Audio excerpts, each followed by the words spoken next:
without further ado, I would like to introduce Brother Mohammad Hasan. Muhammad Hasan focuses on synergizing modern psychology and traditional Islamic teachings in the areas of mental health, personal development, leadership, and productivity. Hasan holds a master's degree in counseling from the City University of New York. He has worked with multiple organizations such as the New York City YMCA in order to empower youth and parents through mentorship and training workshops. He has held several leadership roles, including the MSA president of NYIT, youth director, and currently serves as the youth advisor at Jamaica Muslim Center. He is a therapist at the Bueller Psychotherapy Center and at the Queens Long Island Counseling Services of FRMH, where he works with individuals, families, and groups. In addition, as the founder and life coach of HasanCoaching.com, أعوذ بالله من الشيطان الرجيم بسم الله الرحمن الرحيم يا أيها الذين آمنوا كتب عليكم الصيام كما كتب على الذين من قبلكم لعلكم تتقون أياما معدودات فمن كان منكم مريضا أو على سفر فعدة من أيام أخر وعلى الذين يطيقونه فدية طعام مسكين فمن تطوع خيرا فهو خير له وأن تصوموا خير لكم إن كنتم تعلمون شهر رمضان الذي أنزل فيه القرآن هدى للناس وبينات من الهدى والفرقان فمن شهد منكم الشهر فليصم ومن كان مريضا أو على سفر فعدة من أيام أخر يريد الله بكم اليسر ولا يريد بكم العسر ولتكملوا العدة ولتكبروا الله على ما هداكم ولعلكم تشكرون وإذا سألك عبادي عني فإني قريب أجيب دعوة الداعي إذا دعان فليستجيبوا لي وليؤمنوا بي لعلهم يرشدون بسم الله الحمد لله والصلاة والسلام على رسول الله وعلى آله وصحبه ومن والاه يا رب سبحانك لا علم لنا إلا ما علمتنا إنك أنت العليم الحكيم رب اشرح لي صدري ويسر لي أمري واحلل عقدة من لساني يفقهوا قولي بعد. How many of you know what Ironman triathlon is? By show of hands. Ironman triathlon. 112 miles of bicycle riding and 26.22 miles of marathon running. All done together without stopping. Finish to end. In that order. 16 hours. 140 miles. Can you imagine that you sign up for this competition and you show up without preparation? Or can you imagine that after 7 months of training, rounds of qualifying events, you go through this rigorous blood, sweat, tears, and you come out not changed? Oftentimes, we come into Ramadan and it's like we showed up to a triathlon without any preparation. Ramadan is a Ironman of fasting, Taraweeh, Quran, charity. It all hits us like a brick. Some of you, even on this first day of Ramadan, you're already feeling it. Some of you, maybe you're fasting and you missed suhoor. Some of you were up last night. Maybe you have kids and they kept you busy. or you're up all night and you feel really dehydrated because you ate very heavy food and now you're feeling the effect of the salt. And some of you are not looking forward to Taraweeh tonight. Yesterday was kind of long, so you made some other plans for tonight. And so, I welcome you to this workshop, Ramadan Mastery. And this is a workshop for the procrastinators. All of us slackers out there who didn't prepare, even though we heard khutbahs, Facebook statuses, we heard from people, but we just didn't get a chance to prepare. So here we are, on this first day, your orientation day. I'm sure you have been in teams, programs, or first day of college, you have orientation. So here you are, Ramadan 2017 orientation. Welcome. So this workshop is a little different. A map that will say Monday, Tuesday, Wednesday, Thursday for the next 30 days. But it's not a military schedule where it says 2:45 and 15 seconds, this. And then 3:45, that scares you. And some of you just get freaked out when you hear schedules. I want freedom in my life. Right? But so it's not a military robotic schedule. It's a map. Areas that you're going to focus on. So first thing first, I know Junaid said to turn off your phones, but I know some of you still keep your phone on usually. So if you do that, that's fine with me, as long as you are posting gems from the event. So I'm totally cool with that. Matter of fact, I'm going to make a request at the end for the gems. I mean, there are things you're going to hear. There are ideas, thoughts, and enlightening moments, and I want you to capture them. So inshallah, if you do, of course, hashtag JMC, hashtag Oak Tree, and of course my page as well, Hasan Psychology. It's very simple. Hasan with one S, Psychology like Psychology. All my social media handles are the same. And hashtag Ramadan Mastery. I'm okay with that. So, we begin by first making sure we're in the right place. Because not all of you use the bathroom at the same time. Unless sisters, they sometimes go together. But you people don't usually use the bathroom at the same time. And number two, we don't want to get the place crowded. And thirdly, in Ramadan, the good deeds that you do, man, they get multiplied. You understand? They get multiplied. Look. I don't know if you're going to cut this with this knife, but I'm going to give it a try. Watch this. In Ramadan, your good deeds, my goodness. Your good deeds now, they have a whole lot of seeds. Because the fruit of your good deed depends on the season that you're in. You're in the season of Ramadan. And every single good deed that you do, people, I need the Kundam crew pretty fast, please. The good deed that you do, it depends on the season that you're in. That's a whole lot of seed. Because in Ramadan, every good deed, look, I want you to imagine now, here, you do a good deed, right? So you say, okay, I do one good deed, and you get one hasanat, right, brother? One hasanat, right? And this is non-Ramadan time, you do another good deed, right? And pick it up, please. I picked it up. Alright, so in non-Ramadan time, you do a good deed and you get one hasanat. So somebody yell out some good deeds for me. Some good deeds, practical good deeds. Don't give me like big, kind, be nice. Give me really practical good deeds. Charity. I'm sorry? Charity. I didn't catch that. Charity. Charity, that's very vague. Give me something more specific, good Okay, deeds. so giving a buck to somebody that asks you. Good, yeah, so, yeah, right? If I not knock you out, don't worry about it, it's only ping pong balls, alright. And somebody yell out some other good deeds for me. So in Ramadan now, if you do a good deed, what did Allah say He will do? You multiply it. 70, 700 times. Allah multiplies. Look, the return on investment in Ramadan, man, is good.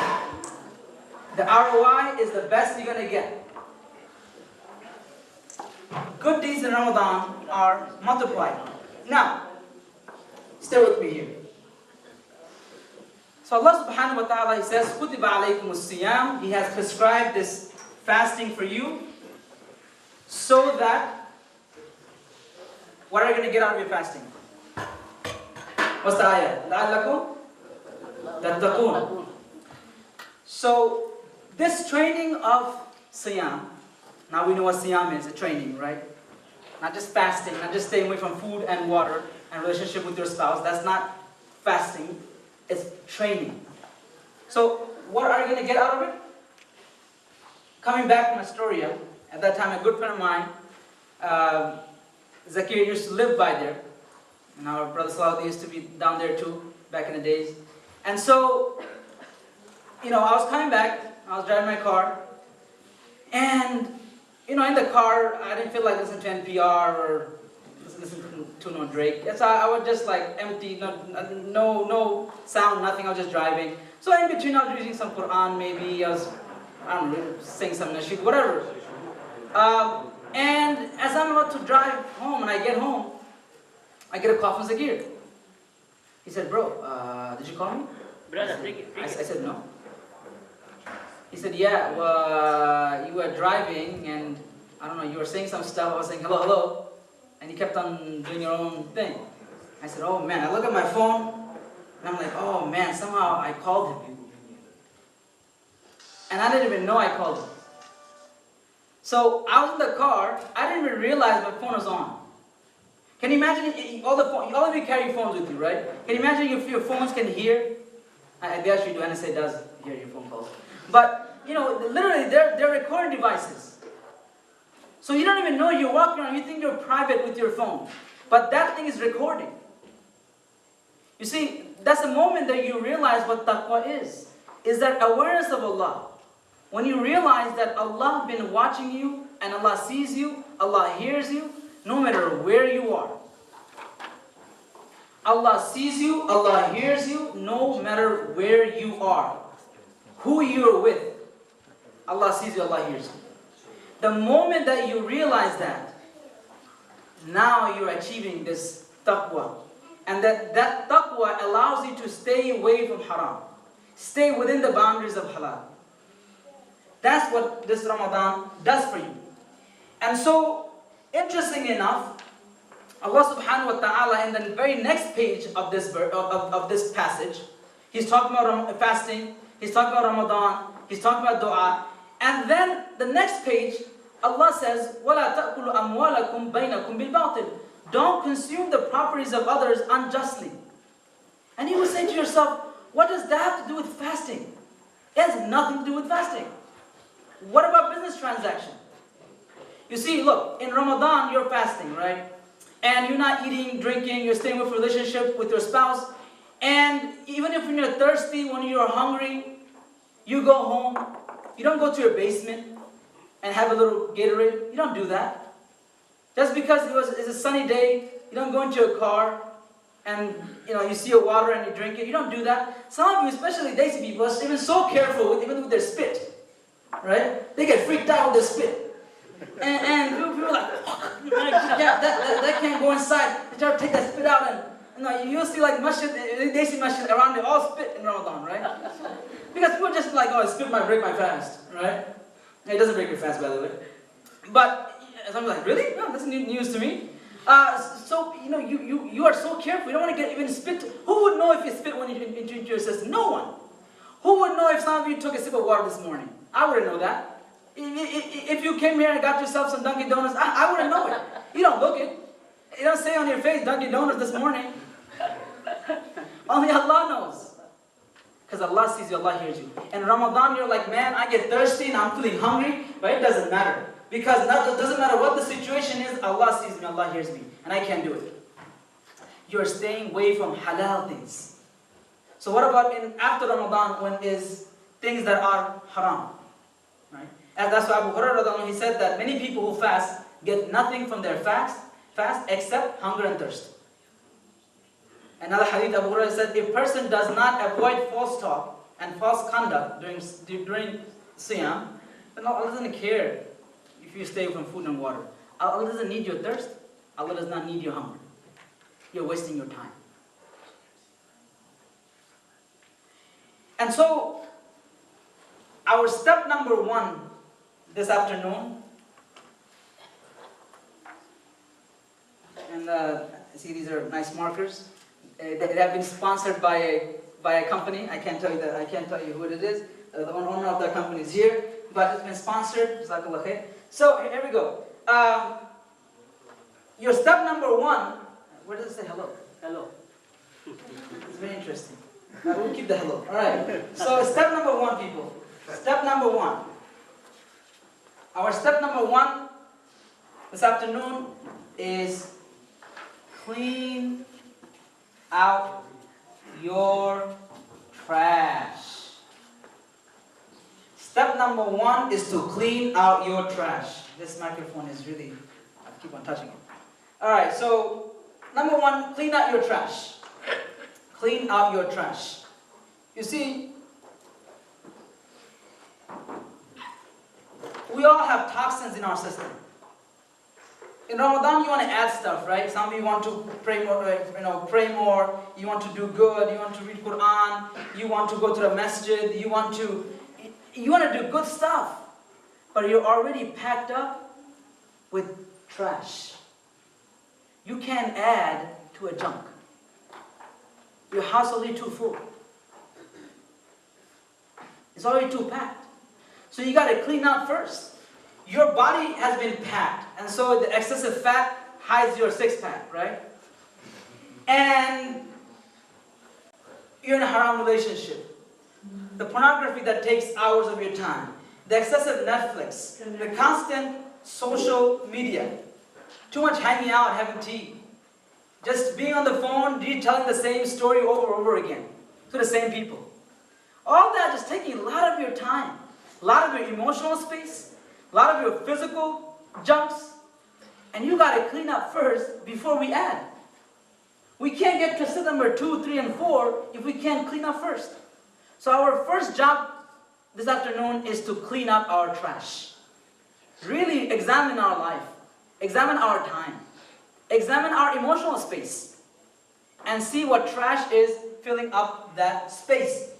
And so, in Ramadan, oftentimes you hear about itikaf, right? In Ramadan, you hear about itikaf? Yeah. So some of you stay for the last 10 days, 3 days. You hear about itikaf. But what I'm telling you this afternoon is not about the itikaf in the masjid. I'm telling you, you need to do itikaf from the trash. Do that great 10 days itikaf, 3 days itikaf, that's great. But take that lesson. Itikaf when you're staying away. Itikaf, you are avoiding. You are cleaning yourself up. And you're purifying yourself. I'm telling you, you gotta do itikaf from those emotional, physical junks that are taking up your space. And so, Ramadan is the month of itikaf. And so what that means is attending few and less iftar parties. Logging on to Instagram and snapping a little less. Excusing yourself from unnecessary gatherings or unnecessary chilling, a little less. Doing so that you can free up your time a little more. So there are trash that affects you.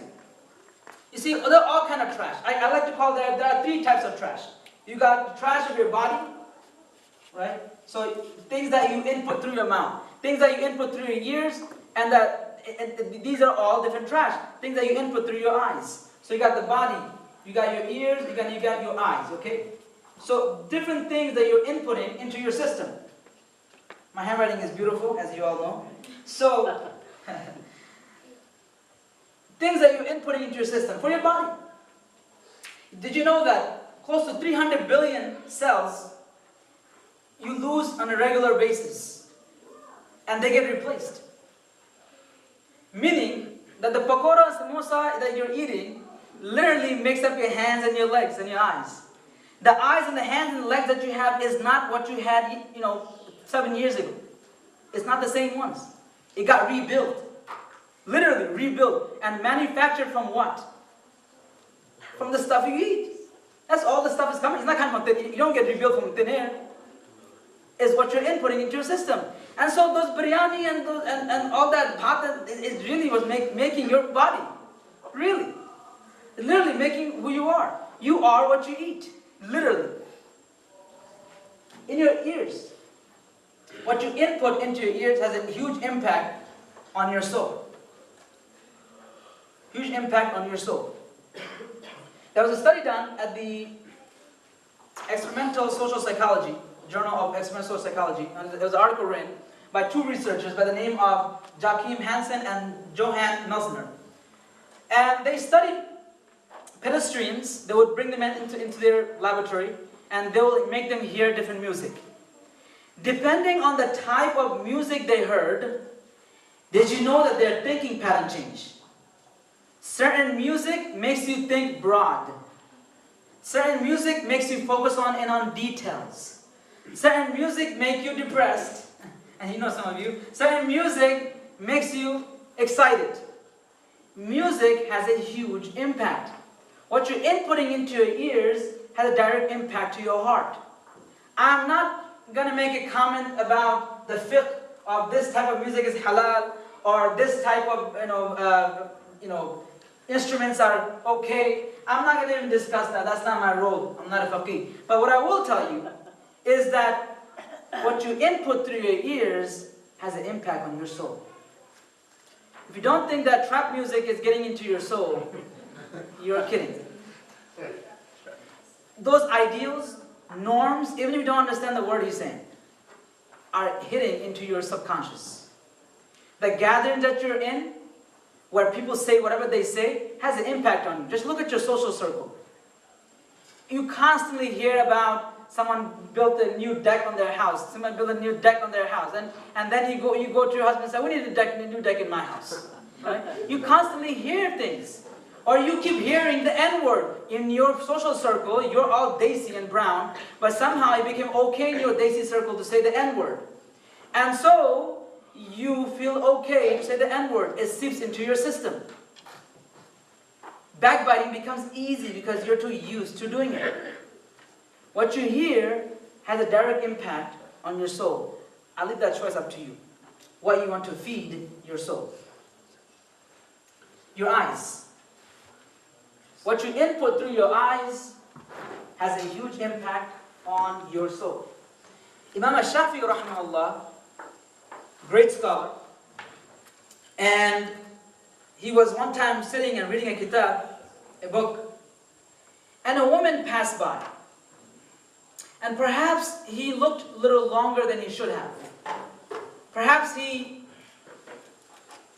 stared or looked, and he felt something changing in his heart. They were so sensitive to the changes of their iman. The little shifts in iman, they feel it. And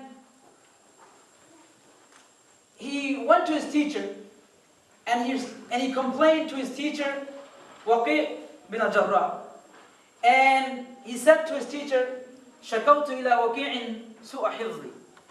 I complained to my teacher about my memory.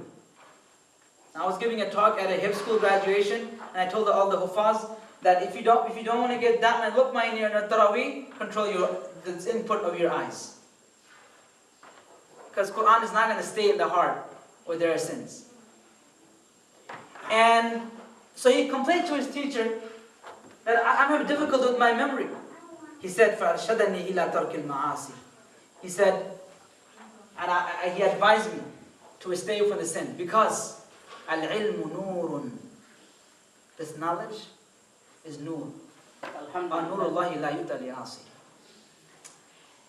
And Allah subhanahu wa ta'ala doesn't place the nur and the ilm with sins and vices. It can't be in the same heart. You can't have love for people and love for Allah in the same heart. The same type of love, you can't. The priorities. You can't have sins and the images and the audios and have pure thoughts in this heart. You can't. So what is it that we are inputting into our heart? I remember the first time I did itikaf. After several days of being in the masjid. Completely secluded. Now at JMC, with the young folks out here, some of them are here. They've been doing some fuzzy stuff sometimes. But regardless, you're staying away from, for several days. staying away from social media, staying away from hearing negative words. All you're hearing is Quran and good words. And something changes in your heart. And I remember stepping out of itikaf. Literally, I stepped out of itikaf, and the first curse word I heard in 1 week, it pinned in my heart like a needle. It pinned, literally, I'm used to hearing curses. I have patients that come to our office, they're cursing like a sailor, about their in-laws or whoever else, and I go, so that's, I'm cool, I have no problem, But I realized after 1 week of being in itikaf, that the first curse word I heard, it pinned like a needle in my heart. The first of seeing that just passed by me, one of those uncles that drive yellow taxis, and they promote gentlemen clubs. But regardless, you know what I'm talking about. So I don't blame them. Driving Uber and taxi is a very difficult job, and sometimes they don't have a choice. They don't own those cars. Okay, stop judging those uncles. But what I'm telling you though, that it just passed by, it pinned in my heart. We're so used to sin that your heart has become dark. As it comes in narration, it becomes dark, and more darkness just evolves in that heart. And so we have to clean up our sins. We have to detox from our sins. So our first job this afternoon, our first activity in this step number 1 of clean up our trash is to detox from our sins. So now I have an entire seminar on psychology of sin. But today, inshallah, just a few brief steps. Everyone has papers and pen? Yes? Yes. You came to this workshop, you got it right. So what I would like, inshallah, is for everyone to take a moment and, inshallah, I want you to write down list of sins and bad habits that you want to get rid of from your life, starting this Ramadan as a stepping stone. List of sins and bad habits that you want to get rid of this Ramadan, and you want to use this Ramadan as a stepping stone. Now I want you, this is not a group work, people. This is you and your self-reflection. Okay? So I want you to take a pen, do some reflection, inshallah.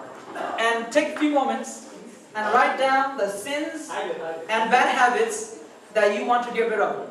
Please focus in on yourself. Don't look at someone else's paper. It's not your job. Right? It's between them and Allah subhanahu wa ta'ala.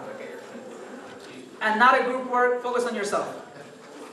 Inshallah, take this moment and write out sins and bad habits that you want to get rid of, inshallah, using Ramadan as a start.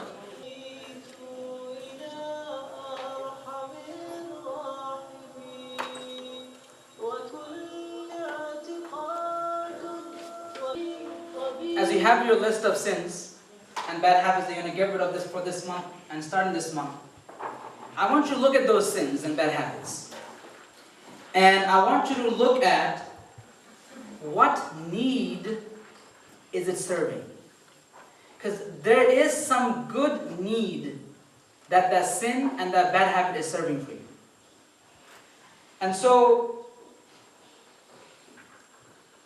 someone who's involved in riba, that riba is serving their need to have a stability. It gives them the finance to be able to have a stable house, stable business, take out business loan, student loan. People getting involved because they're looking for stability in their life. Haram social events because you're looking for variety in your life. When you have excitement. You curse because you need for strength. You feel like your words have more color to them when you can use curse words with it. As if your sentences become dry if you don't use them. There's a need that is serving. Music for entertainment. Your backbiting because you need to be higher than somebody else. It helps your ego, a boost. Maybe the way you dress and the way your appearances and when you disobey Allah, and that has to do with being valued. Maybe if I dress this way, if I look this way, I'll be valued more by people, by others. And your pornography maybe is due to your need for love. Whatever that sin is serving for you, I want you to think about it for a moment. Look at that list and think about those needs. What need is it serving? And again, focus on yourself. Inshallah, give everyone their privacy. And don't look over your shoulder. Just look at your own paper. Think about for a moment those sins. And what need are those sins serving for you? I want you to think about what can you replace those sins with? You see, you can't just get rid of your sins. You have to replace them. Any habits, any things that you're used to doing, you can never just take it off. Because what's going to happen is, you're going to have a void. Something's going to be missing in your life. Those things serve a purpose. So I want you to think about, and get creative, what can you replace them with? And so I tell people, don't stop going to haram social gatherings. Start going to better gatherings. I don't say stop hanging out with your old crew who makes you do haram. Don't do that. Start hanging out with the better crew, and automatically you're not going to have time. And you're going to flake them for a few days, and then a few months, and they're going to be like, hey, he's a flake, and they'll leave you alone. Don't just cut them off without having a second plan. It's not about just cutting off music, because music is part of your life. You hear it. So if you want to get rid of haram music, and I'm not making judgment on all music in themselves, but some haram music that you listen to, you want to cut it off, it's just not going to get off by yourself. You're used to putting something in your ears and listening, and you just, that's how you get up in the morning. So you need to be able to replace it with something.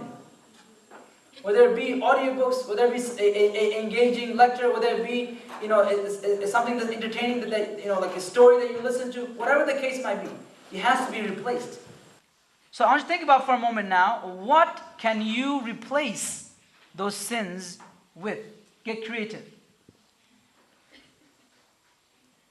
And so instead of spending hours on haram, watching on your screens, you step out the house and you play ball. What can you replace your sins and vices with? I want you to think about that for a moment. It's a different way of looking at sins. Most of the time you hear sins and you say, make astaghfirullah, and that's it. That's not what I'm telling you. I'm telling you to replace it. Maybe it's not a sin, but it's a bad habit of watching too many Netflix shows, way too much than normal. On every weekend, you're busting out 12, 24, 50 hours. Replace that with a hobby. Something you'll find exciting in your life. Go explore New York City. Go bike ride in Central Park. Do something creative. Find a replacement. Get involved in an organization. And find thrills there by fighting at a meeting. No, I'm kidding. That's why uncles, they get involved in the masjid, right? Their lives are, sometimes you're 45 and you have, everything is just set, and you have kids, and you have work, and you work like 6-7 hours. Mashallah, some of our uncles and ammus, they work really, ammu is Arabic for uncles, not ammus in Bangla. So, some of our uncles, they work and they work really hard, and so they need thrill in their life. And let me tell you, masjid board meetings are thrilling. If you haven't been in one of those, you gotta get yourself one. You understand? The fights, the yellings, is quite thrilling. You should try it. What can you replace your sins and bad habits with? Okay, now, you were given a lot of pieces of papers, right? Only one? Or you had access to more papers, correct? Okay, now, I want you to take another piece of paper now. So I want to expand this detoxing. So it's not just about detoxing actual sins and bad habits. I want to also show you your overall life and how can you get more fulfillment out of it by taking out things that are actually quite junk. That are quite a junk. So what I would like for you to do first is write down your to-do list for the next 30 days. Listen to me very carefully what I'm going to say now. What things that you have to get done in the next 30 days? And all of you have it on your minds anyways. Maybe you have a paper due, maybe you need to go fix something with your bank, maybe you have, you all have lists, correct? Some of you actually have on a book, I know, and some of you don't. But I want you to just take a moment, the big stuff. I don't want you to list out all those small things. But the big stuff, and don't write, all like Quran and no, I'm not talking about that. I'm talking about your life. Okay? I'm talking about your life.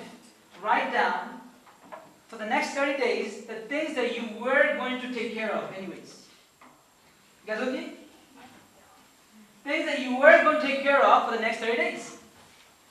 I'm sure you have a list, correct? You all have a list? Yeah. So, big stuff.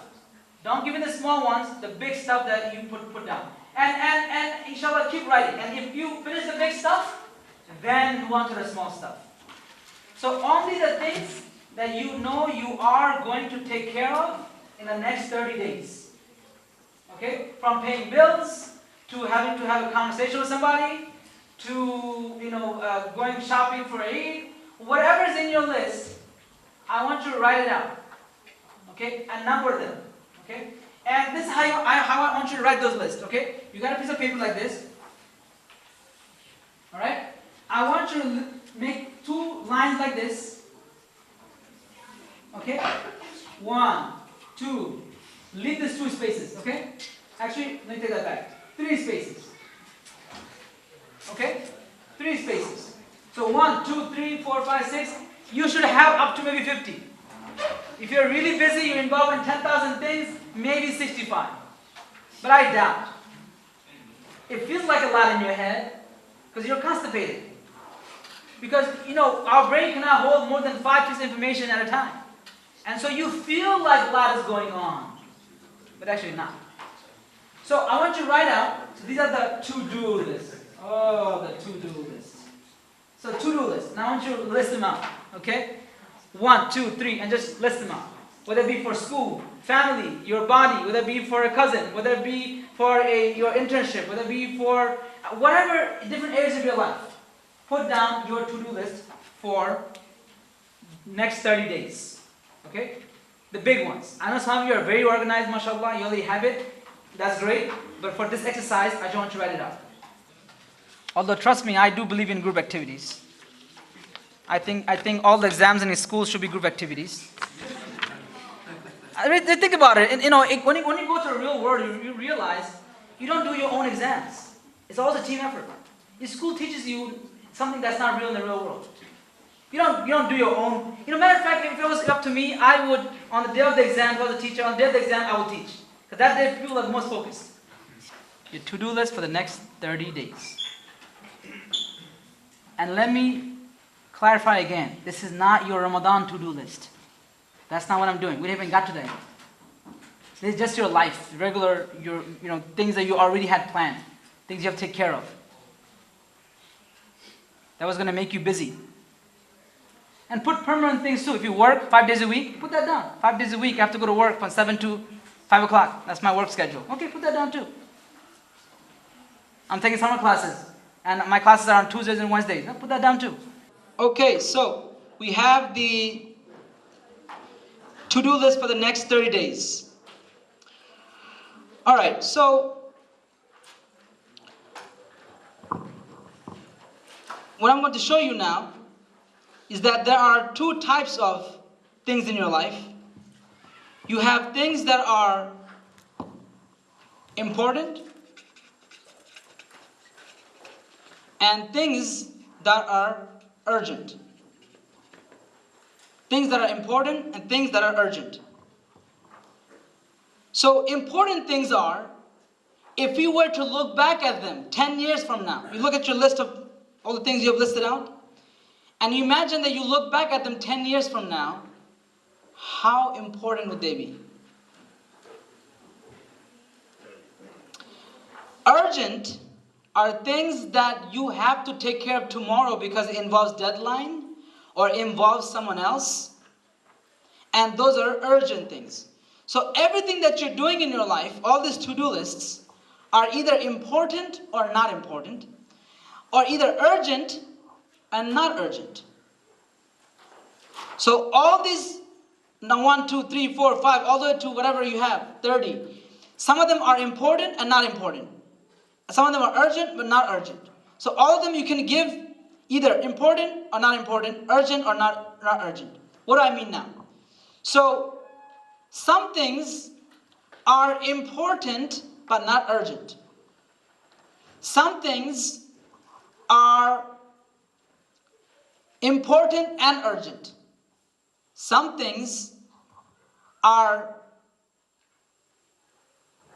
urgent but not important. So watch this. Yes, we can. Was it stuck here? All right.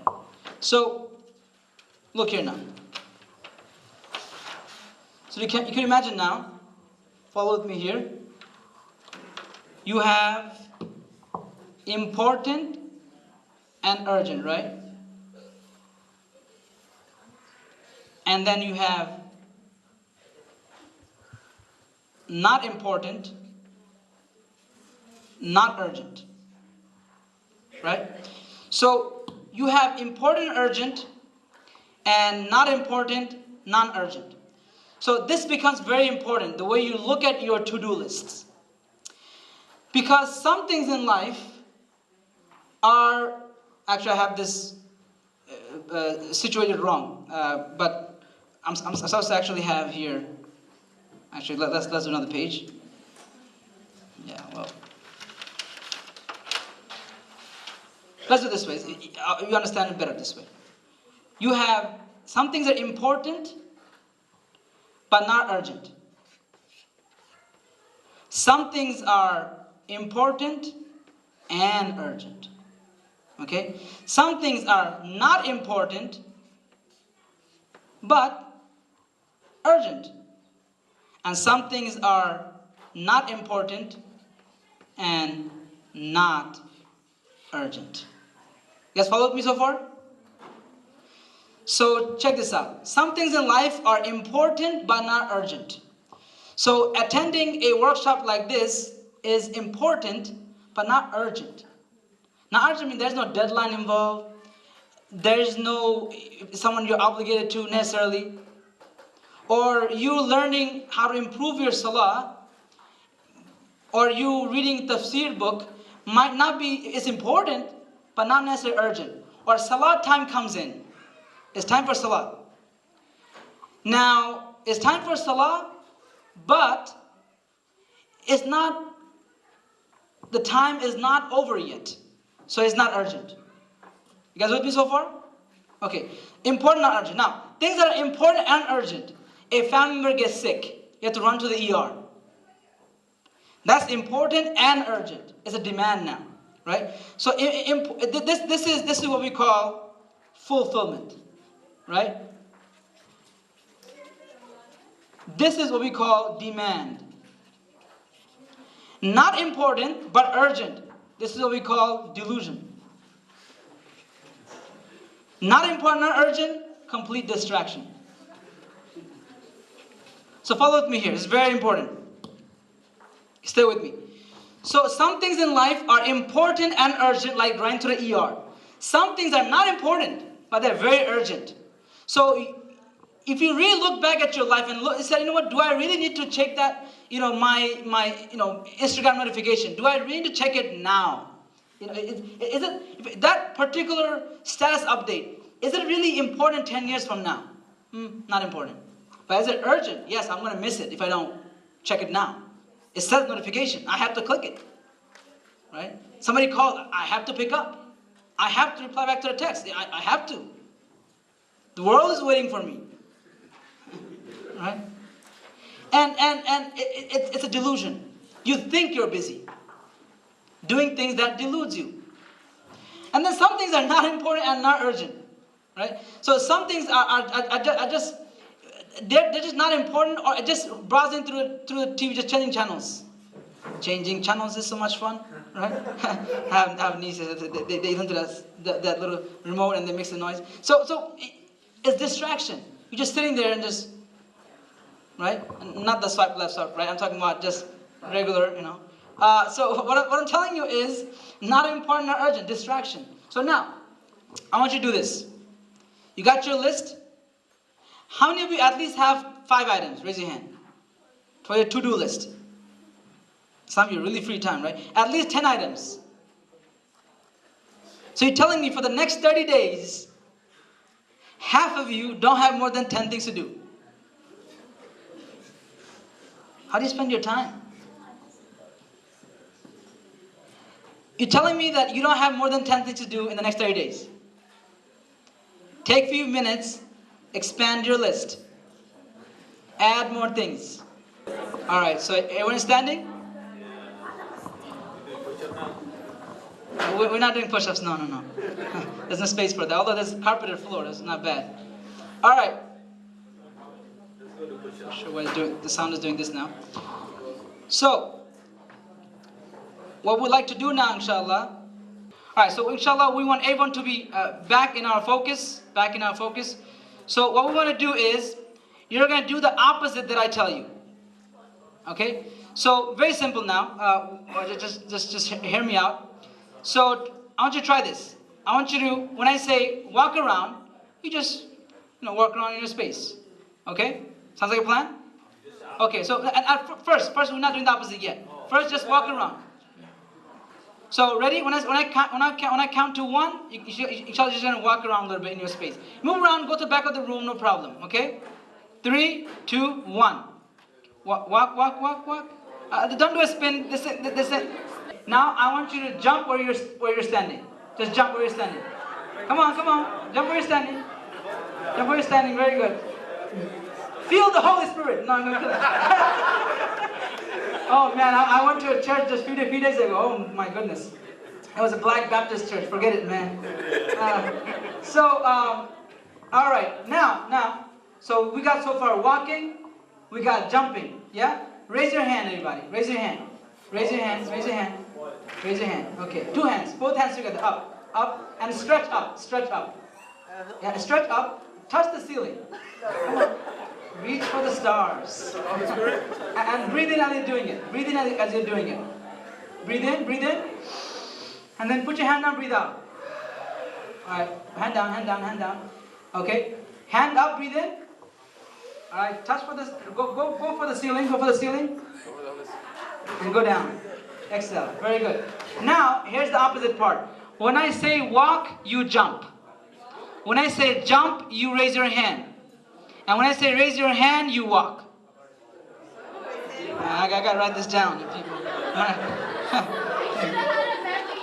My goodness. Look. When I say walk, you raise your hand. When I say walk, you do what? You jump. He said, what? Alright. Walk means jump. Okay, and then jump means hand. And then hand means? Oh my goodness, it's brilliance. Alright, you got it? You sure? Walk, jump, hand, walk. Got it? Whoa, okay. Alright, here we go. Come on, memorize it. Walk, jump, your hand, and hand, then walk. Got it? Alright, ready? Are we ready? Everyone jump. The way I tell them is very simple. The way you decide is, imagine that you're on your deathbed looking back at life, and you ask yourself, was that to-do list, that particular item, how important was it? Dr. Irvin Yalom is a researcher who studies cancer patients. And cancer patients, surprisingly, have the easiest time prioritizing. Do you understand that? Cancer patients who got a 3-month deadline, 6-month deadline, 1-year deadline, they have the easiest time prioritizing. It's so easy when you have a few months to live, that what's important in your life and what's not so important. What really matters and what really doesn't matter. And so that's how you decide. So I want you to go back to your list here. And the first category is this to-do list, 1 through 10. How important is it? 10 being is very important. If I was taking my last breath, I would be doing it. And 1, meaning, you know what, it's really not that important in my life. So 1 through 10, okay? How important is it? Give a number, each of them. So maybe they have 5, you give it 10, you give it 7, give a number. Give a number. You know, even when college students come to me and they say, I'm deciding between a career. You know what I tell them? I said, very simple. Here's what I will ask you. If all the jobs in the world pay the same amount of money, what would you choose? Number 1. Number 2, if you were the last breath of your life, how did you want to spend your life? You'll let you know what career you should choose. Very quickly. Because you are going to get to that point in your life where you're going to look back. So 1 through 10. Quickly, very quickly, just give it a number. We have the numbers? Yes. Okay. Very quickly, it's an individual work, people. You can catch up with your buddies a little bit later. Focus here, focus here. Alright, here we go. Now, very quickly. We have it? Take a few more seconds, Few more seconds. 1 through 10, how important are those to-do lists? Okay. Next, write down how urgent are them. Urgent means that I have to get them done in the next 30 days. Matter of fact, I have to get them done tomorrow. And that means a 10. And 1 means, you know what, if I delay it till end of summer, it'll be okay. What am I doing, people? I'm trying to free up your space. Because I can't add stuff that's coming in the second part of this workshop if I can't clean up your space. I'm just helping you clean up. I'm an interior designer of human mind. Alright? So, here we go. 1 through 10. How urgent are they? Same thing, 1 through 10. 10 meaning I have to do it like tomorrow. Actually, it was past deadline. And 1 means, you know what, I can delay it to end of summer. I can free this space up for the stuff I want to add for Ramadan special. It's possible. I could delay that. Okay, that's okay. So 1 through 10. So give it a number. You know, maybe it's a 1, maybe it's a 5, maybe it's a 7, whatever. Give it a number. Now, how many of you have some 1s? Either at the important section or the urgent section. You have some 1s and 2s. Or 3s. What I'm going to tell you is a decision you have to make. You want to consider for this next 30 days, can you just cross them off for the time being? Something you want to consider. Because you just told me it wasn't important, it was not urgent. Low numbers. Now if you want, you can add them up and give a full number. Like important, urgent together, this gets out of 20.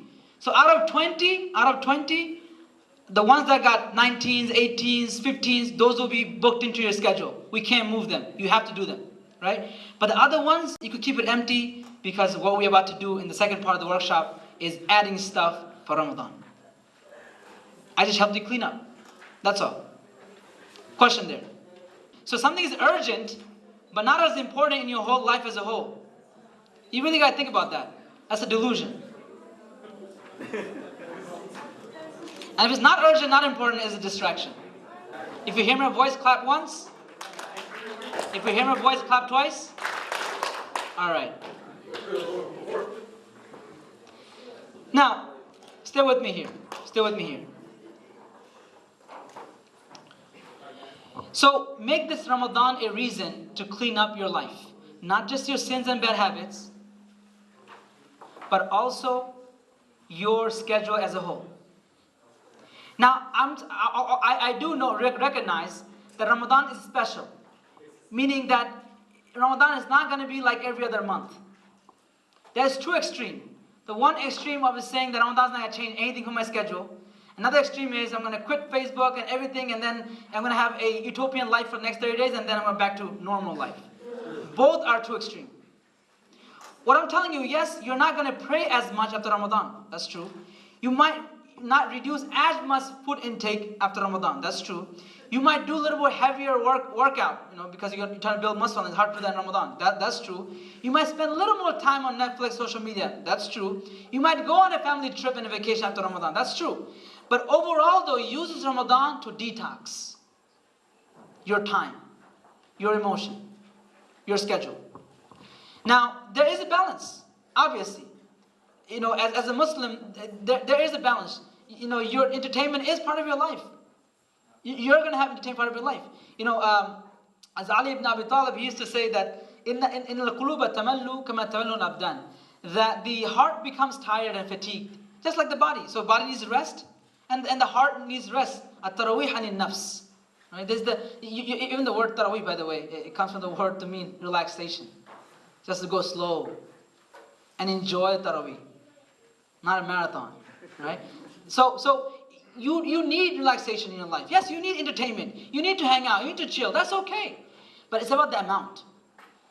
We are off balance. So yes, watching a show might be fine, but 3 days of Netflix straight, that's definitely not how your body was made.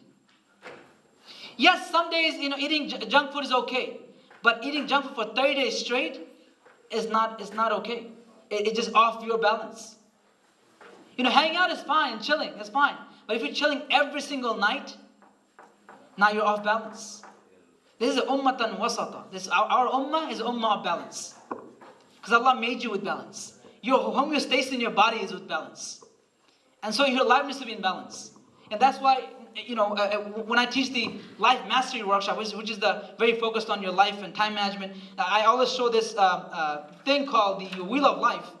And in that Wheel of Life, what we talk about is how we all have different areas of life, right? And in the Dua Workshop several years ago, I also showed this, but I teach this usually in Life Mastery Workshop. Now, basically, these are different areas of your life, from your health, to your job, to your family, to your spirituality, different areas of your life. Some of you are getting 10s in one area of your life, but like 1 in your school. And then you're doing really good with your finance, but you're horrible in your relationship, in your social life. So you have different, and this is a wheel of your life. You take all this, and you make a wheel out of it, right? So this turns into a wheel of a car. So can you imagine, this is a wheel of a car, and look at your wheel, it's all crooked. So now you put this in a car, and your car doesn't move so well. Some of you have this kind of wheel. Some of you have very good wheel, and then 1-2 area, big dip. So your car goes like this, right? And it goes, you keep moving, but then your bad relationship with your mom just keep catching up on the weekends. Everything else is good, smooth sail, boom. And some of you just doing puny and everything. Like you have a little wheel in life, everything just out of 5, out of 10 for everything, just moving along in life, right? And some of you have really bumpy rides, right? So you're like just like this. I mean, your wheels like all crooked. And so you need to have that balance. Studies have shown that constantly scrolling through social media, constantly doing that, it actually makes you emotionally and psychologically drained. So at the end of the night, you actually feel like you did a lot. You talk to most 13-year-olds, they feel like they did a lot. Because they scroll through, of course, not the JMC young people. I'm talking about, other people, right? So the 13-year-olds, now what will happen is she's like, I'm 13, don't do that. Mom, don't give me a cell phone. All right, so usually you're going through this and you're looking at, sometimes you sit down and you're like, I'm going to sit down, and you scroll through. After an hour of doing that, you actually feel fatigue. You actually feel tired. You feel like you did a lot, but you didn't. Most people feel like a lot going on in their lives. But if you looked at your life really, if you step back and looked at like, I'm not really getting anywhere in life. I haven't done much. I just did the regular living. I went to school. I live in a family. I just pretty regular. But you feel like in this 2017 that you did a whole lot. But you didn't. If you really looked at your life objectively, you haven't done much in life. Not much has been achieved. And so it makes you feel like that. Now, I want you to put your pens down. Your pens, yeah, we're done with that section. Now, let's focus in now. We are still in that same verse. same passage of the Quran. And so far we covered that Allah subhanahu wa ta'ala, He says what? كُتِبَ عَلَيْكُمُ الصِّيَامُ كَمَا كُتِبَ مِنْكُمْ لَعَلَّكُمْ تَتَّقُونَ. And then He continues, أَيَّامًا مَعْدُودَاتٍ. Then He continues and He says that number of days. فَمَنْ كَانَ مِنْكُمْ مَرِيضًا أَوْ سَفَرٍ. And Allah continues that if you are traveling and if you are sick, there is concession. There is accommodation, correct? So if you're traveling and you're sick and you're ill, Allah gives you accommodation. You can pay your fidya, you can make up your number of fasts. Now, I don't want to get to the fiqh discussion here, but I want to reflect on something here. That Allah understands people's circumstances. Islam is not so rigid. Islam takes into account people's lives, people's circumstances. That's why the fiqh usul of durura, meaning that necessity overtakes anything in the fiqh. If there's a necessity for something, you can even eat pork. It even goes that extent. And so I want to reflect here and talk about the fact that not everyone's Ramadan is going to be the same. Not everyone's Ramadan is going to be the same. All of our circumstances are different. There are mothers, and I was giving a khutbah about this yesterday. There are mothers who have 2 kids who kept them up all night, last night, and they can't do all the list of things that you're putting in your schedule. They just can't. There's a father who works double job, and he wished he could come pray Taraweeh. And he cries in his car while he's driving his taxi, but he can't. You don't judge. And so everyone's circumstance is very different. I remember I was in Bangladesh, and there was this guy. He rides a rickshaw, right? And he's not fasting.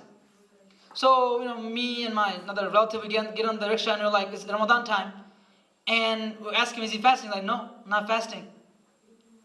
And my relative, he gave me a little look, judgmental sentence, and this guy turned around and said something that I still remember.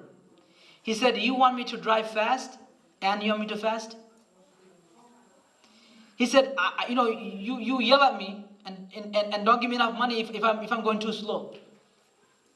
It's hard work. He's doing legs for like 8 hours. People have circumstances. I'm not saying his excuse. All I'm telling you is to understand people. All I'm saying is that don't compare your Ramadan to someone else's Ramadan. It's very different. People have lives and people have circumstances. And even people with mental illness. I got a text this morning from one of the brothers that, and he said that I was feeling so bad I broke my fast. I'm feeling so guilty, please call me. Which is spiritual problem and not, which is psychological problem. Shaitans are locked up. He didn't break his fast because he has some shaitan problem. He's psychologically in pain. There's an illness. And so people have different circumstances. And so when Ramadan, the imams are in the masjid saying, our welcome guest has arrived, some of you are saying, I don't know. And some of you sitting here, you're not really looking for 30 days of fasting. You fast out of guilt.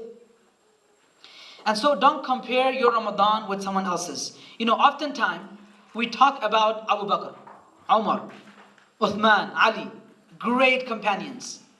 But let me tell you, there were 100,000 companions who followed Rasulullah to the last Hajj.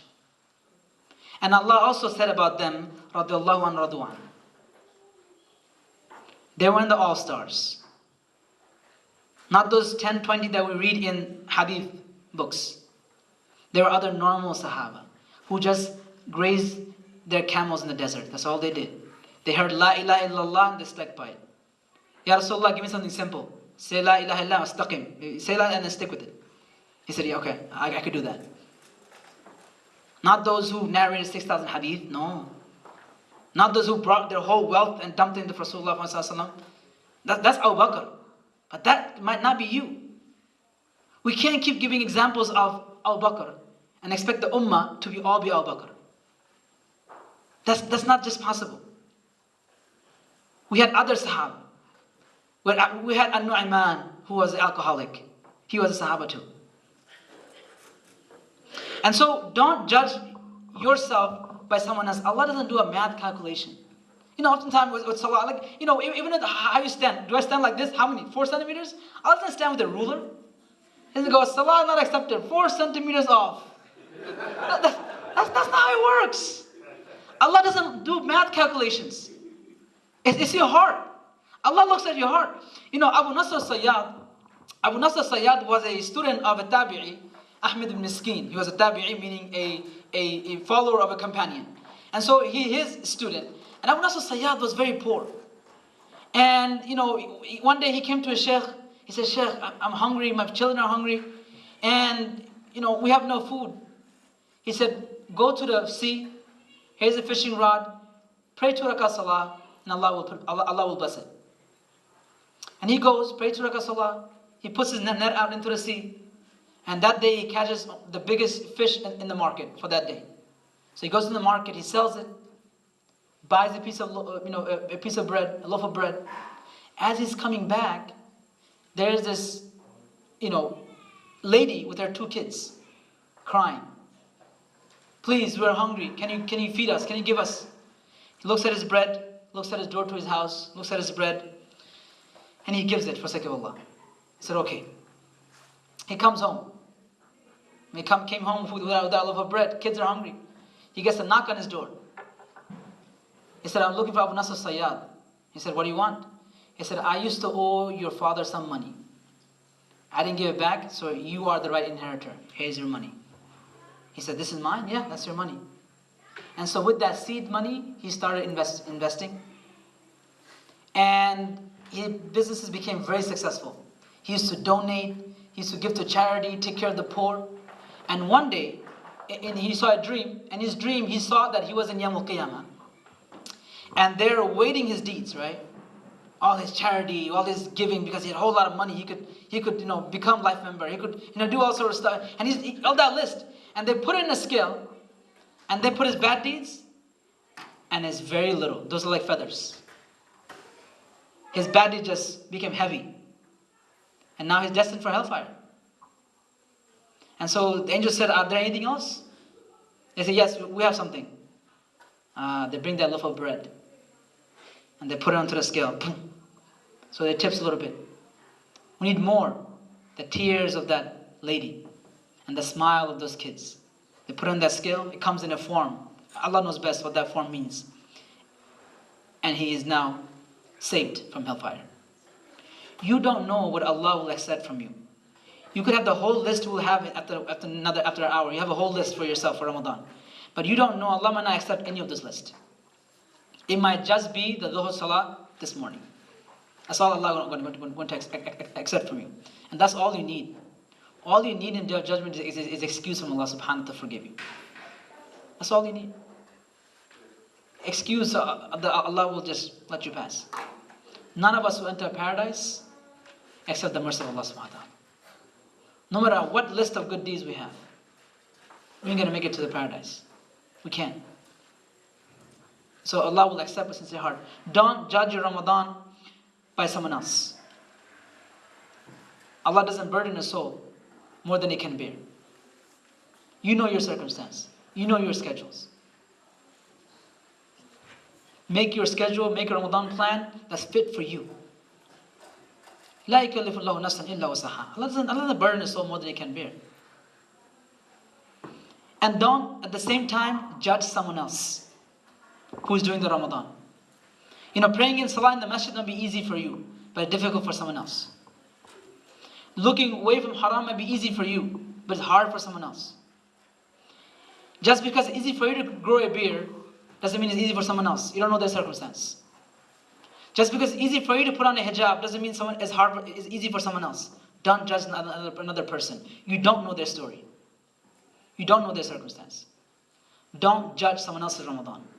You feel like you're coming to Taraweeh every day and you see this person skipping after Isha. Don't look at him and be like, look at him, not utilizing Ramadan. You don't know their story. You don't know what Allah will accept from them. There was the scholar, the murderer, the donor, who's going to be in hellfire first. And then the prostitute who gave water to the dog. Allah says, you're in paradise.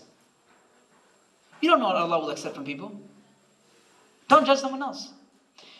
Everyone's Ramadan is different. Don't compare someone else's Ramadan with yours. And so, Allah subhanahu wa ta'ala, He now continues. شهر رمضان الذي أنزل فيه القرآن هدى للناس وبينات من الهدى والفرقان. Allah subhanahu wa ta'ala we're now in the third ayah of the page that we're in. And Allah says, شهر Ramadan, the month of Ramadan. Now when you think of Ramadan, what comes to your mind, people? Be honest. What we talked about just now, right? Fasting. What else comes to your mind? Iftar, losing weight, feeling how the poor people feels, right? That's the first thing that comes to your mind. But when Allah talks about the Ramadan, He says, Shahr Ramadan, what, Siyam? No? Shahr Ramadan alladhi unzila fi al-Quran. And then He continues, هُدًى لِلنَّاسِ وَبَيْنَةٍ مِنَ الْهُدَى وَالْفُرْقَانِ. And He keeps talking about the Quran. This is a month of Quran. So, what about this fasting? فَمَنْ شَهِدَ مِنْكُمُ الشَّهْرَ فَلْيَصُمْ. So fasting, Allah says, is if you so happen to be in this amazing, beautiful month, then fast. Then do siyam. Allah gave this spiritual rehab, this training of siyam, as a gift in this month of Quran. Because of Quran, you got a gift. That gift of siyam.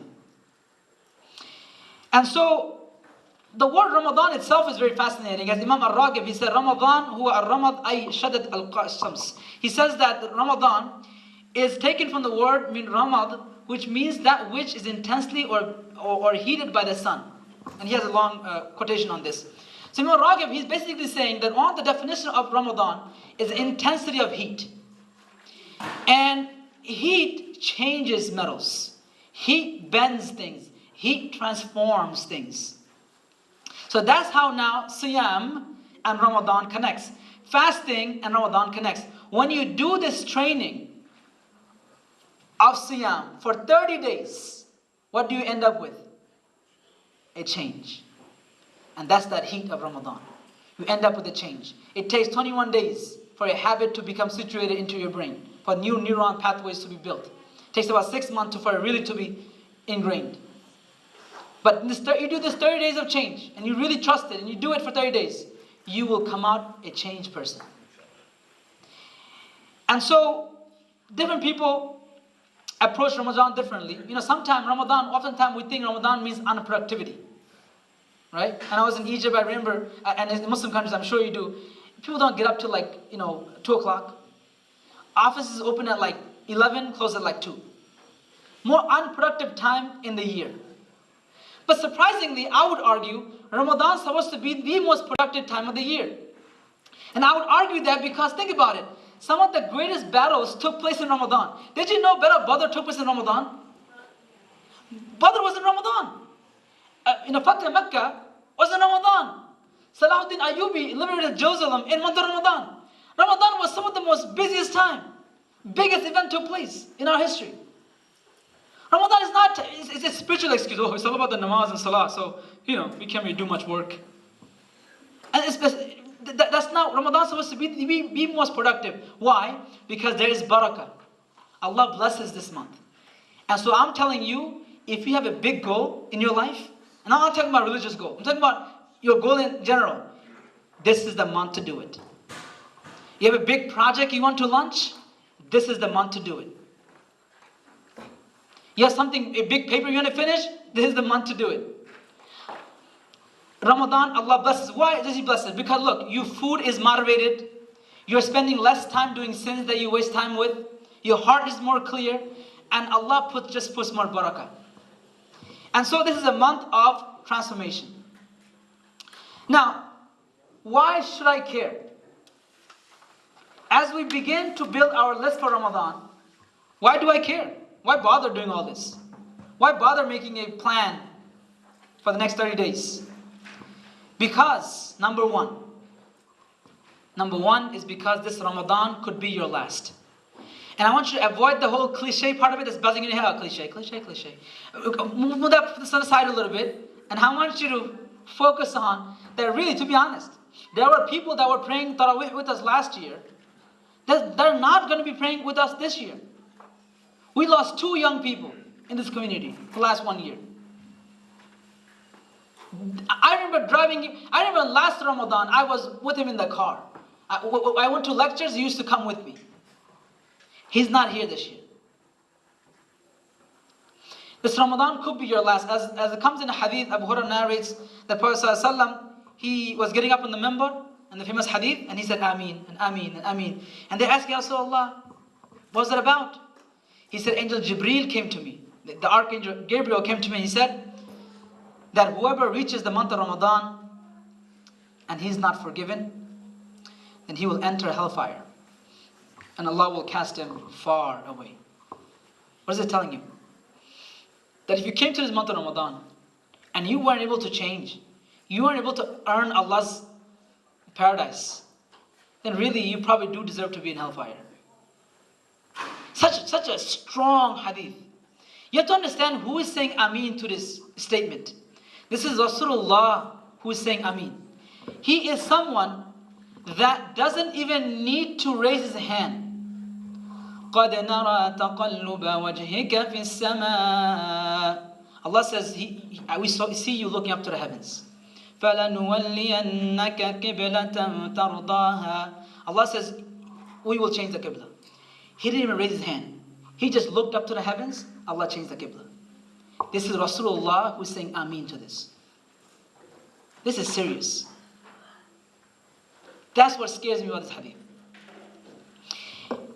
Number 2, you want to go beyond what you've been doing in the last 20, 17, 15, 30 years of your life, because you are in your comfort zone, and no changes come in comfort zones. Changes come when there is a little bit of discomfort, optimum amount of discomfort. This Ramadan, you need to be a little bit uncomfortable. Number 3, Allah is giving you the opportunity now. So now Allah subhanahu wa ta'ala, in the same passage of the Quran, as He continues, and He says, so fast if you're in this month, Allah says, يُرِيدُ اللَّهُ بِكُمُ الْيُسْرَ. Allah wants ease for you. Allah doesn't want difficulty. Ramadan is not easy. But Allah is saying He wants ease for you. It makes no sense. I mean, He's talking about Ramadan, and then on top of that, He's saying now in the second passage that if you are traveling or if you are sick, you have to make up your fast. Fidya is no longer an option. Because the second part of the verse was revealed in the 3rd year of Hijrah, right? And so Allah is saying, turning around, He's saying, Allah wants ease for you. Really? Fasting is hard. How is this an ease thing? I'm not feeling any ease. When I can't get 5 hours of sleep, I have to show up to work at 7 o'clock in the morning. I'm not finding ease. What ease is Allah talking about? You see, because Allah wants ease for you to prepare you for the rest of the year. In your training, you go through hard work. Medical school is tough, it's grueling. You know, going through your residency is tough and grueling. And those attendees, they gruel you because they want to prepare you. Military boot camp is grueling because you're going to be out and fighting. Your training is a little bit painful. It's a pain of love, labor of love, and you grow out of that. And so Allah wants ease for you, and Islam itself wants ease. You know, there is nothing you will find that's beneficial in haram. Listen to me very carefully. There is nothing good you will ever find in haram. It might be a little bit fun. You might feel like, you're getting some good out of it, taking some riba, and you get to graduate. And, you feel like if I hang out, I'll have some life. But end of the day, all haram comes with pain. All haram comes with pain. And that pain outweighs the benefit that you're going to get from the haram. Sometimes, especially young people, especially young religious folks like you, and you feel like you're not religious, trust me. On a Saturday, young people your age coming to a masjid, trust me, you're weird. And most young people, and mashallah, may Allah bless you. And you are here, especially the young people here. I know we have uncles and aunties and adults here in the room. I'm talking about the young people that are here. Allah subhanahu wa ta'ala wants ease for you, and you're not missing out on life. I can promise you're not missing out. You think, but I can't hang out, I can't have a girl, I can't do this, and I'm missing out on life. Trust me, you're not. You're just missing out on pain, the drama, the headache, that outweighs the little fun. Allah wants ease for you. Allah wanted a halal relationship, you got into a mess instead. Allah wanted you to have enjoyment with your brothers and sisters, and instead you wanted to smoke and drink, and it got you into a whole bunch of other trouble. And it kept you in this depression mode for months. Allah wants ease for you. I'm not saying this, to be, in a statement. The whole show, 13 Reasons, right? I think half of our problem could have been avoided if she kept halal. I'm being honest. I understand the seriousness of bullying. I understand the seriousness and trust me, if anybody does, I do. That's my field. And I respect that, and I think we have a lot to address from that. But one angle I do want to point out though, is I think half of our problem could have been avoided if she kept it halal. If you didn't want to pursue haram. Really think about it. Right? And so Allah wants ease for you. Allah doesn't want difficulty in your life. Trust me. You think, especially seniors, right? They think like, it's the last year of their life, I want to have some fun. Everybody's living it up. Right? You're not going to get much out of it. So what are you going to get? How much? How far? Then what? Keep asking yourself, then what? Allah wants ease for you. Number two. This Ramadan, Allah wants to wipe out all your sins clean. This is the month. This is the chance. Man sama Ramadanan imanan ihtisaban ghufira lahu ma taqaddama min dhanbi. Allah says, if in this month you fast, and for the sake of Allah subhanahu wa ta'ala, and you expect His reward, Allah will wipe out your sins. I don't care what you came in with this afternoon. I don't care what heavy load of misdemeanor and felonies you came up with. Allah says, I'm willing to let it all go this month. Allah will wipe it all clean and seal the book. Allah will wipe it all clean. And that's when the hadith, whoever fasts one day for the sake of Allah, Allah will remove his face 70 years from the fire. 70 years from the fire. Allah will just take you away from that. As it comes in a hadith, إِنَّكَ مَا دَعَوْتَنِي وَرَجَوْتَنِي غَفَرْتُ لَكَ. Allah says, you ask of me, you call on me, I'll forgive. وَلَا مِنْكَ وَلَا أُبَالِي. I'm not going to mind. I'll wipe it all clean. لَوْ بَلَغَتْ ذُنُوبُكَ عَنَانَ السَّمَاءِ ثُمَّ اسْتَغْفَرْتَنِي. You come to me with sins that are touching the limits of the sky. Your misdemeanor, your felony, things that you have done in your life that you feel guilty for every day, it reaches up to the limit of the sky. Allah said, I will wipe it all clean. As in the famous story, and some narration is debated, regardless of the story about the man at the time of Musa alayhi salam.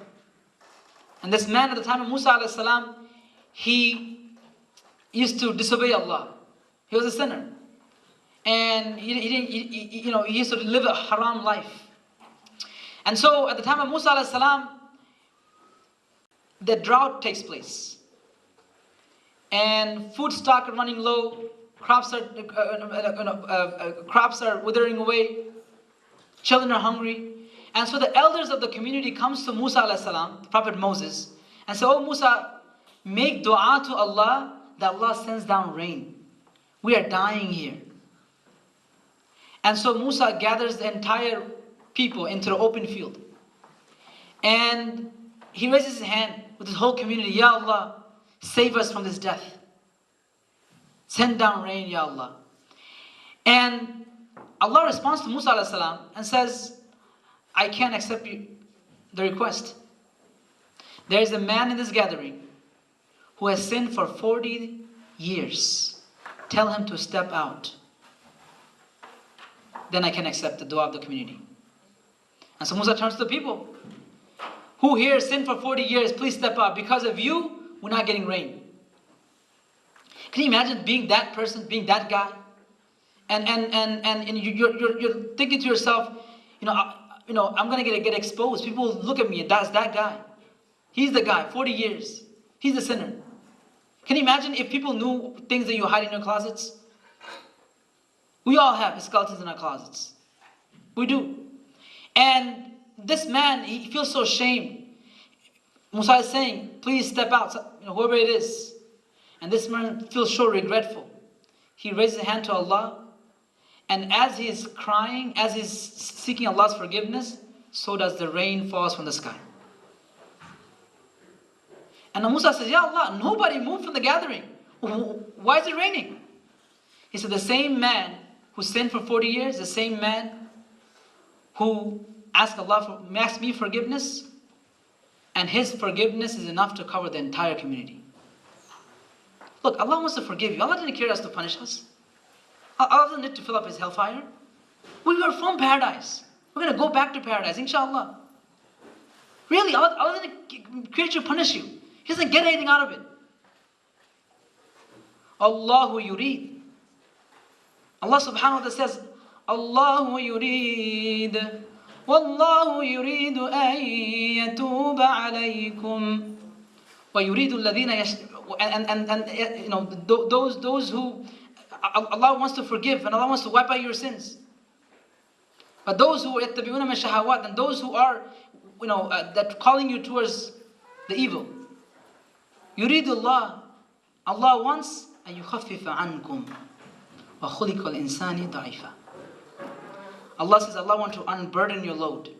So I don't know what load you came with this morning and this afternoon, but I want you to know Allah wants to unburden your load.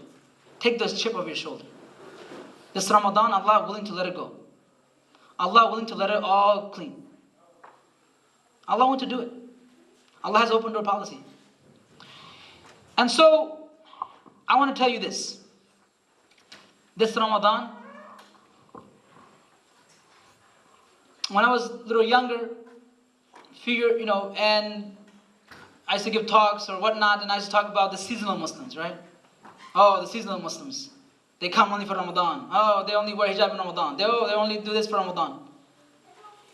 But I've gotten a little older, traveled around different communities across this country. And now I'm telling you, be a Ramadan Muslim. I'm telling you, be a Ramadan Muslim. If this is the month you're going to stop talking with her for a month, let it be this month. If this is the month you're going to wear hijab, let it be this month. If this is the month that you want to make some plans for all that money that you owe and is incurring interest, let it be this month. Be a Ramadan Muslim. Let this month be the start. And realize this. As you pursue this, and as you go for this, Allah will replace with goodness in your life. And I did this demonstration at Quiz College. How many were there? Quiz College? At the Ramadan event? Okay, a few people. But I want to show you this. So that it really makes sense to you. Look, Allah wants to, what's this? Allah wants to wipe it all clean. I want you to imagine now,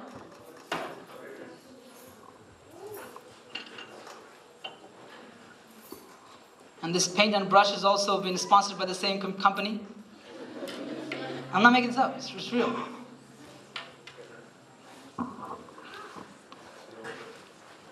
So, I want you to realize this.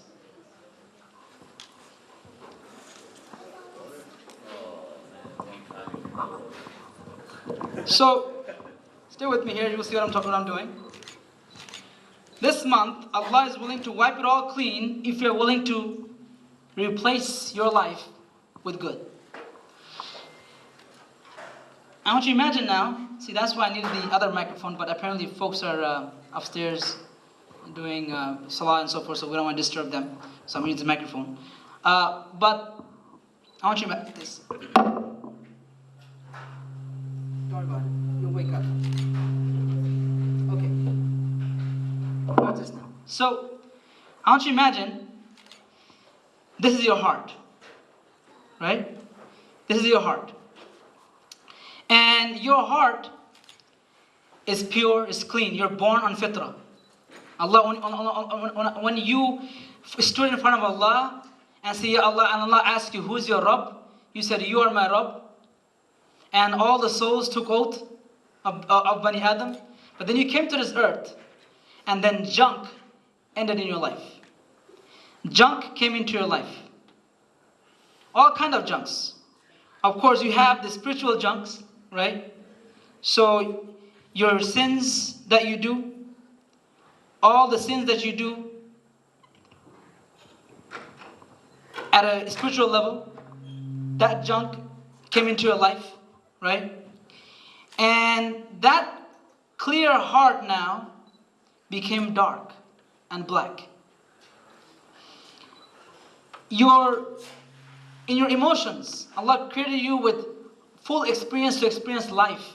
But then all those junk that you put in your emotions, and it clouds up, and it became a whole dark cloudness. Your intellect, Allah gave you pure intellect to be able to learn about life, to be able to contribute to the world. But you use your intellect to use it for junk, and that junk ended up in your life. All the hours of Netflix, all that pornography, all that spending time just wasting, all that backbiting, everything all that, and for your body, Allah created you with a healthy body. Then you added junks, all those junks, and you added it into your system, and your whole system became dark. But this Ramadan, I don't know why this is here. This Ramadan, Allah is willing to wipe it all clean. But you wipe it clean, but not by not letting it go, but by replacing it. So if this Ramadan, the list that we're about to make right now, and you make these plans for a few areas of your life, and your map for your Ramadan, when you add that to your life and you replace it with good, Allah subhanahu wa ta'ala will clean your system. Watch this. You add good to this, and you will start to clean up. And your dark soul and your emotions that are dark, slowly but surely, it will become how it was supposed to be. What we want to do is realize this, that when you begin to replace that which are unhealthy, wasting your time, distraction from your life, and you clean it up with good. Of course, you still have balanced life. You could have social life in Ramadan. Yes, you could still hang out and chill. Yes, but within your balance. And when you do that, Allah will replace it with something good. Realize this, Allah will help you. One thing I learned in my life is that whenever you let go of sins, Allah always gives something better in return. So whenever in my life I stop a sin, and something I've been doing and I stop, I get excited. You know why I get excited? I get excited like, what is Allah going to replace in my life with? I get so excited. So in the haram relationship, I'm telling you, you cut it out and you will see Allah will replace it with something better. You're spending time with your haram, watching haram, I'm telling you, cut it out and you will see some barakah coming into your life that you haven't seen before. It's Allah's promise. It's Allah's promise. You let go of that social circle that's like putting you down in your iman. I'm telling you, Allah will replace something way better. Allah will hook it up. Allah got it. And so, where's the cleanup guys? All right. They got too shocked with the experiment. They're like, okay. All right, so we continue. Jazakallah khair. We continue. Now, so our step number 1 was about our cleaning up, that's right. And step number 2, which we just discussed, was to have enough compelling reasons. So you needed those reasons. Step 2 was you needed very strong reasons to be able to do real good this Ramadan. Really make some changes in your life. And now step number 3 is about building a vision. You have to have a vision for this Ramadan. Allah subhanahu wa ta'ala in that verse, He continues. He says, وَلِتُكْمِلُوا الْعِدَّةِ وَلِتُكَبِّرُوا اللَّهَ عَلَى مَا هَدَاكُمْ. I'm still in the same page of Surah Baqarah, by the way. I told the entire workshop is I took this passage and I made it into an action. Because oftentimes you hear tafsir, right? Or you hear a lecture. But what do you do with it? So I took the whole page and I made it into something you could do. So we're still in the middle of the passage. So Allah now says, وَلِتُكْمِلُوا الْعِدَّةَ وَلِتُكَبِّرُوا اللَّهَ عَلَى مَا هَدَاكُمْ. So Allah talked about Shahr Ramadan, الَّذِي أُنزِلَ فِيهِ الْقُرْآنُ هُدًى لِلنَّاسِ وَبَيِّنَةٍ مِنَ الْهُدَى وَالْفُرْقَانِ. If you happen to be in this month, and then Allah says Allah wants ease for you, and then He says what? وَلِتُكْمِلُوا الْعِدَّةَ وَلِتُكَبِّرُوا اللَّهَ عَلَى مَا هَدَاكُمْ. So Allah says, so complete the month, and after you're done completing it, make takbir. Why? Because these are 30 days of spiritual rehab. And when you finish this rehab, you got to complete it entirely. Look, you can't go to, you can't be in your bachelor's and not have one. You have one class missing, right? You're not going to get your graduation. One class missing. You're in medical school and you skip out on one section. I didn't feel like studying nephrology. I didn't feel like it. Then you're not a doctor. You skip out one thing. So Allah says, وَلِتُكْمِلُوا عِدَّةَ. Allah says, complete the month. All 30 days, people. Not this day 1 and day number 4. And then day number 10 through 20, I'm not sure what's going to happen with me. I'm going to forget all this. And I'll come back on the 27th night. Then you just did sections of your training. You can't get the graduation on Eid day. Graduation is on the Eid day because Allah says, وَلِتُكَبِّرُوا اللَّهَ عَلَى مَا هَدَاكُمْ. Make takbir. When do Muslims do takbir? Allahu Akbar. When they kill somebody? No. That's not when they do takbir. Muslims do takbir. Muslims do takbir when they are happy. This is a statement of joy. So you go to Eid Salah, you say, Allahu Akbar, Allahu Akbar, Allahu Akbar, La ilaha illallah, Allahu Akbar, Allahu Akbar, walillahi alhamd. So you go to Eid Salah and you're happy because you are graduating and you are thankful. You're thankful for this experience, thankful for the training Allah gave you. So we need a vision. What you want at the end of this Ramadan. So I want everyone to kindly stand up. Folks, I'm doing the talking, you're just sitting. I can't be, like, I haven't even used 90% of my energy. I'm like at maybe 2% of my energy so far. Come on, people. Alright. And I'm dying out here. No. Ready? Come on. Alright. Now, we need to build a vision. So we're on step number 3 now. Building a vision. So, first thing we want to do, inshallah, is we want to think about a time in our life when we felt unstoppable. Okay? So follow with me here. This is very, very important. Okay? And I need the lights lowered, if possible, please, so that you can focus. Now, this Ramadan, the way we're going to make our goal. Yes. Somebody dropped the key? Okay, Jazakallah khair. Somebody dropped the key, a Mets fan, that definitely doesn't deserve to get the key back. You'll always be disappointed. You can tell this person lives their life in disappointments, right? Alright, so Mets fan. Okay, here we go. So, I only support winning teams, I'm sorry. I refuse to feel bad for people that doesn't even know me. You understand? So I pick the team based on who's winning, and then I celebrate. So if you ask me what's my favorite team, I don't know yet. I gotta wait till the playoffs, and I'll tell you. Alright, here we go. So,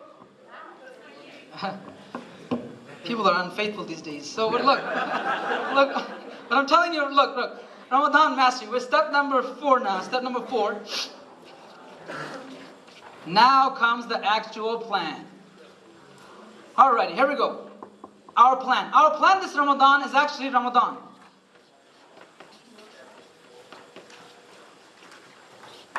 Ramadan, okay? Each word means something else. You're like, oh, I'm going to put this on Facebook. This is good. Alright, here we go. Number 1. Your plan this Ramadan, our step number 4. Listen to me very carefully. Focus here, people. Focus here. Give all the energy that you got. This is our last, our last mile that we have together. So look, step 4, the plan. Number 1, your goals in Ramadan has to be relevant. Meaning they have to be relevant to Ramadan. If you make goals that are not for Ramadan, it makes no sense. You have to have goals that are relevant to Ramadan. And it has to be relevant to you. To you. Some things your cousin is doing, or the imam in the masjid is doing. It's not relevant to you. Your goal has to be relevant to you. It has to be aspirational. Your Ramadan has to be goals that makes you a little nervous. Because Rasulullah ﷺ, he said, in the last 10 days, he used to what? Roll up his sleeves. Get to hard work. This is a training, people. It's a rehab. Put some effort. So your goals need to be aspirational. Makes you a little nervous. Your goals need to be measurable. So it's good to say, I'm going to read a lot of Quran. I want to read the whole Quran. Okay, that means 20 pages per day. Very clear. Measurable goal. Your goal has to be something that you can assess. Assess. Meaning, you need to be able to, every night, look back at your day map and say, did I achieve these things? What can I improve on tomorrow? How was the quality of my salah for Fajr, for the Dhuhr, for Asr? How is the quality of my salah, 1 through 10? And rate it every night. So it has to be something that you can assess. It has to be definitive. It's not, I want to be a better person this Ramadan. How? With who? With your neighbors? With your parents? Be more honest? How exactly? It has to be definitive. It has to be there has to be appointment. You can't just talk about it.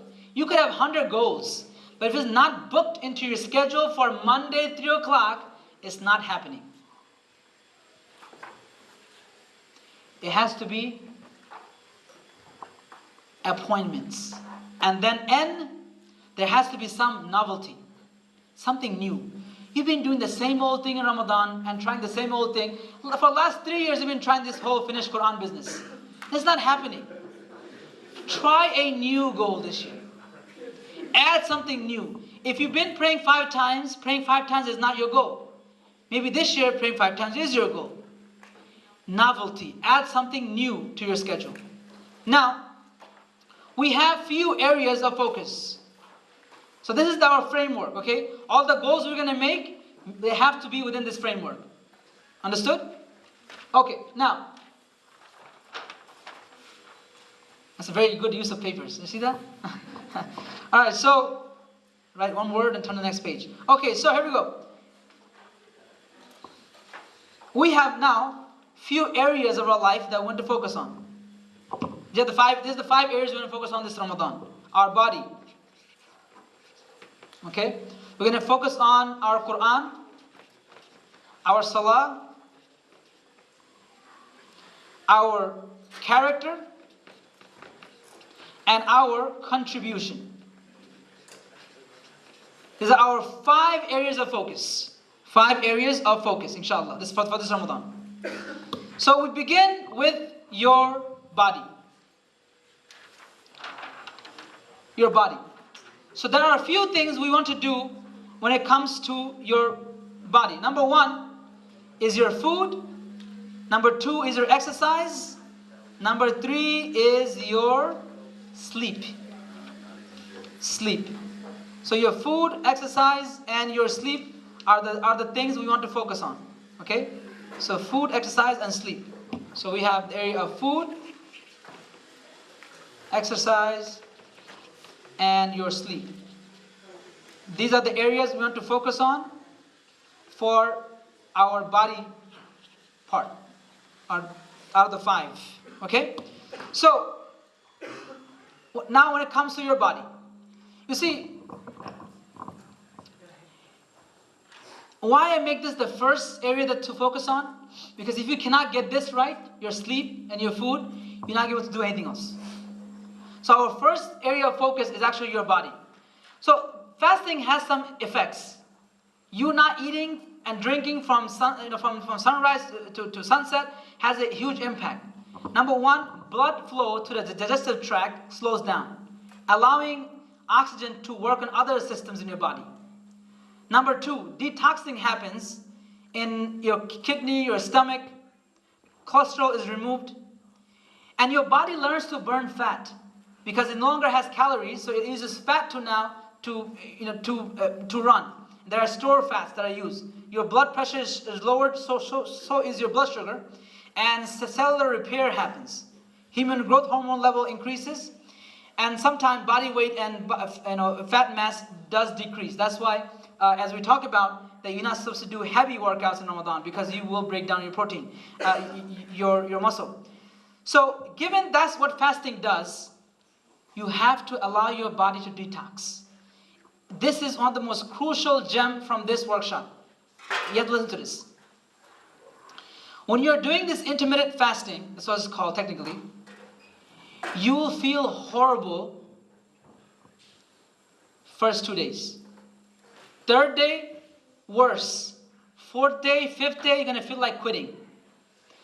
But if you allow it to go to 7th day, the 8th day, you're going to feel an energy in your body you have never felt in your life. Your body will clean out the toxins for the whole 11 months. But if you allow it to. That's what Rasulullah, in that hadith, he rolled up his sleeves last 10 nights. Last 10 nights we were ready to quit. We're like, oh man, already, God, it's on his 27th night. But Rasulullah gets more energetic the last 10 nights. How's that even possible? You have to allow your body to detox. If you allow this Ramadan to cut out as much sugar, as much fat, and as much oily food from your system, and you eat half what you normally eat. Let me repeat that again. You eat half what you normally eat, I am telling you, you're going to experience a detox you have never experienced in your life. Eat less, reduce your fatty, sugar, oily food. Now, I'm not one of those that I hate diet soda. I don't believe in diet. I believe in balance. Ummatan wasatan. Some things are pure toxin. So those you avoid. But other things, it's about balance. So if I had ice cream, that it just means I'm going to have ice cream for the next 2-3 days. That's all it means. It doesn't mean I'm going to cut out ice cream altogether from my life. It doesn't mean that. It's about balance. And so allowing your body to detox. This is very important. Our body, it wasn't made to have all the rich food that we eat.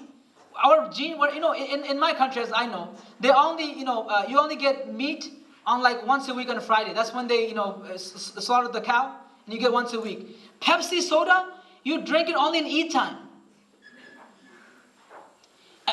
The amount of, the food that we have is actually not normal in this this type of environment that we live in. Very luxurious life that we live in. As Aisha Anha, she used to say that we used to live off of aswadan, 2 black things. Dates and the water of Medina that was a little bit dirty. Months would go by and there would not be smoke in the chimney on the house of Rasulullah. There was no baking, cooking going on for a month. Dried bread. Our body wasn't made to have all this food. Imam Ghazali has a tremendous work on how your food affects your sins. Brothers, listen very carefully. And I sometimes say this to a lot of shuyukhs and imam too. Oftentimes because we don't have any more fun in some other areas, we replace it with food fun. Because food also has a pleasure to it. But if you're too used to giving up to your food pleasure, it's that much easier to give up with a sin. Listen very carefully. If you feel like eating something, and look guys, let's go get it. I know people that drive up from Boston to eat at Gyro King or something. Right? If you are too easy to give in to your desire for food, you will find it that much easier to give in to your desire of sin. Let me repeat that. If you find it too easy and you give in to your desire of food, you will find it easier to give in to your desire of sin. They are directly correlated. It lowers down your self-efficacy. It lowers down your self-control. Food has a huge impact. And so follow the sunnah when you're breaking a fast, right? Don't chug in all your food. Avoid the food coma. You haven't ate for 12 hours, 14 hours. You can't just start a car in winter time and go full speed and live the fast life. You can't. You gotta warm up you gotta get the car started. You'll break the engine. Some of you just adhan comes in and you chug in so much food that your body's not ready for it. I know brothers who get food coma, right? Number 1 ER visits in Saudi Arabia during Ramadan time is food related. Right? People just chugging in food. And by the way, that country happens to be the highest rate of obesity for females.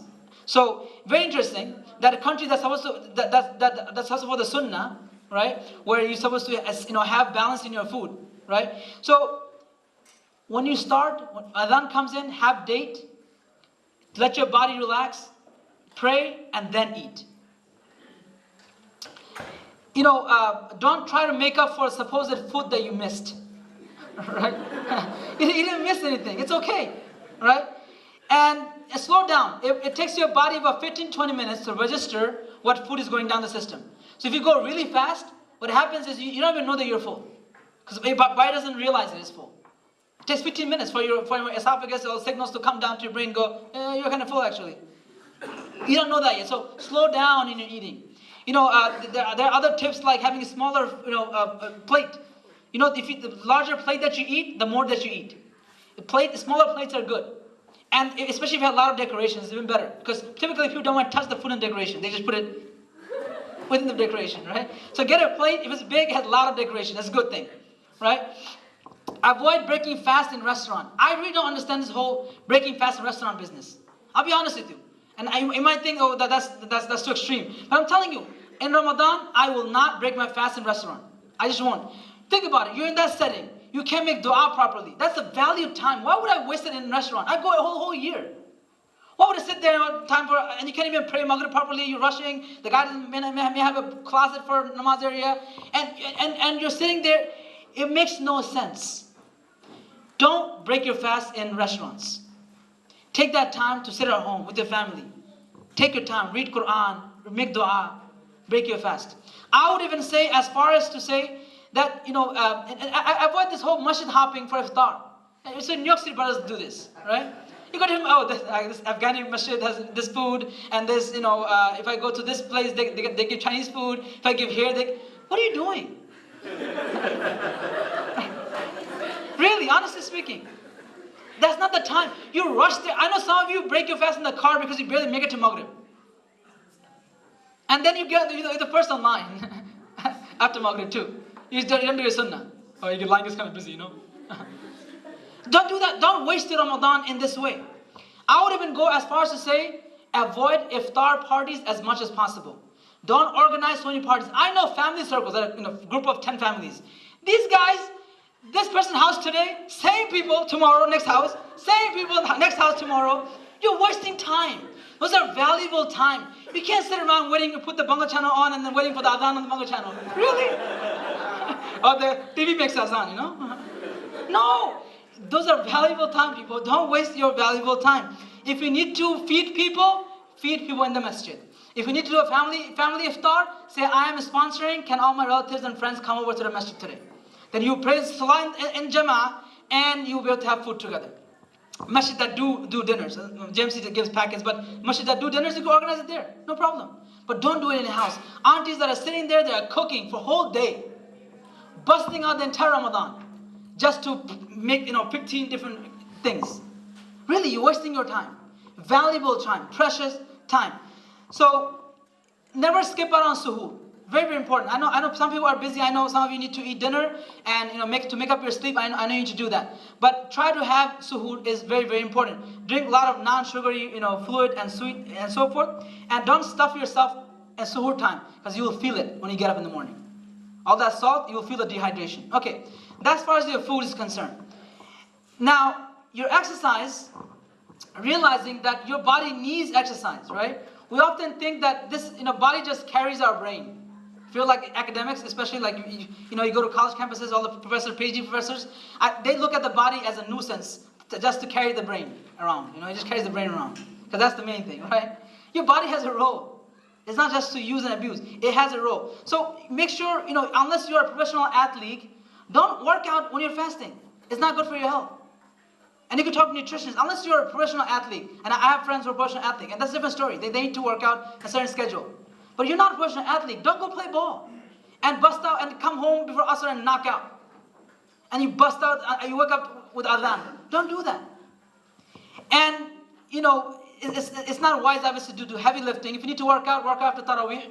That's what the suggestions I got from some nutritionists and some experts in this field, that they said after Taraweeh is a good idea, especially if you're having a lot of fluids. And number 3 is your sleep. This is also very important. Ramadan, sleep is one of the most difficult things for most people. And I want to spend some time on this, because I think if we can get our sleep correct, we can get the rest of the stuff correct. So, first thing first, realizing there's a spiritual side to sleeping. Sleep is a human thing. Think about it. Allah subhanahu wa ta'ala doesn't sleep.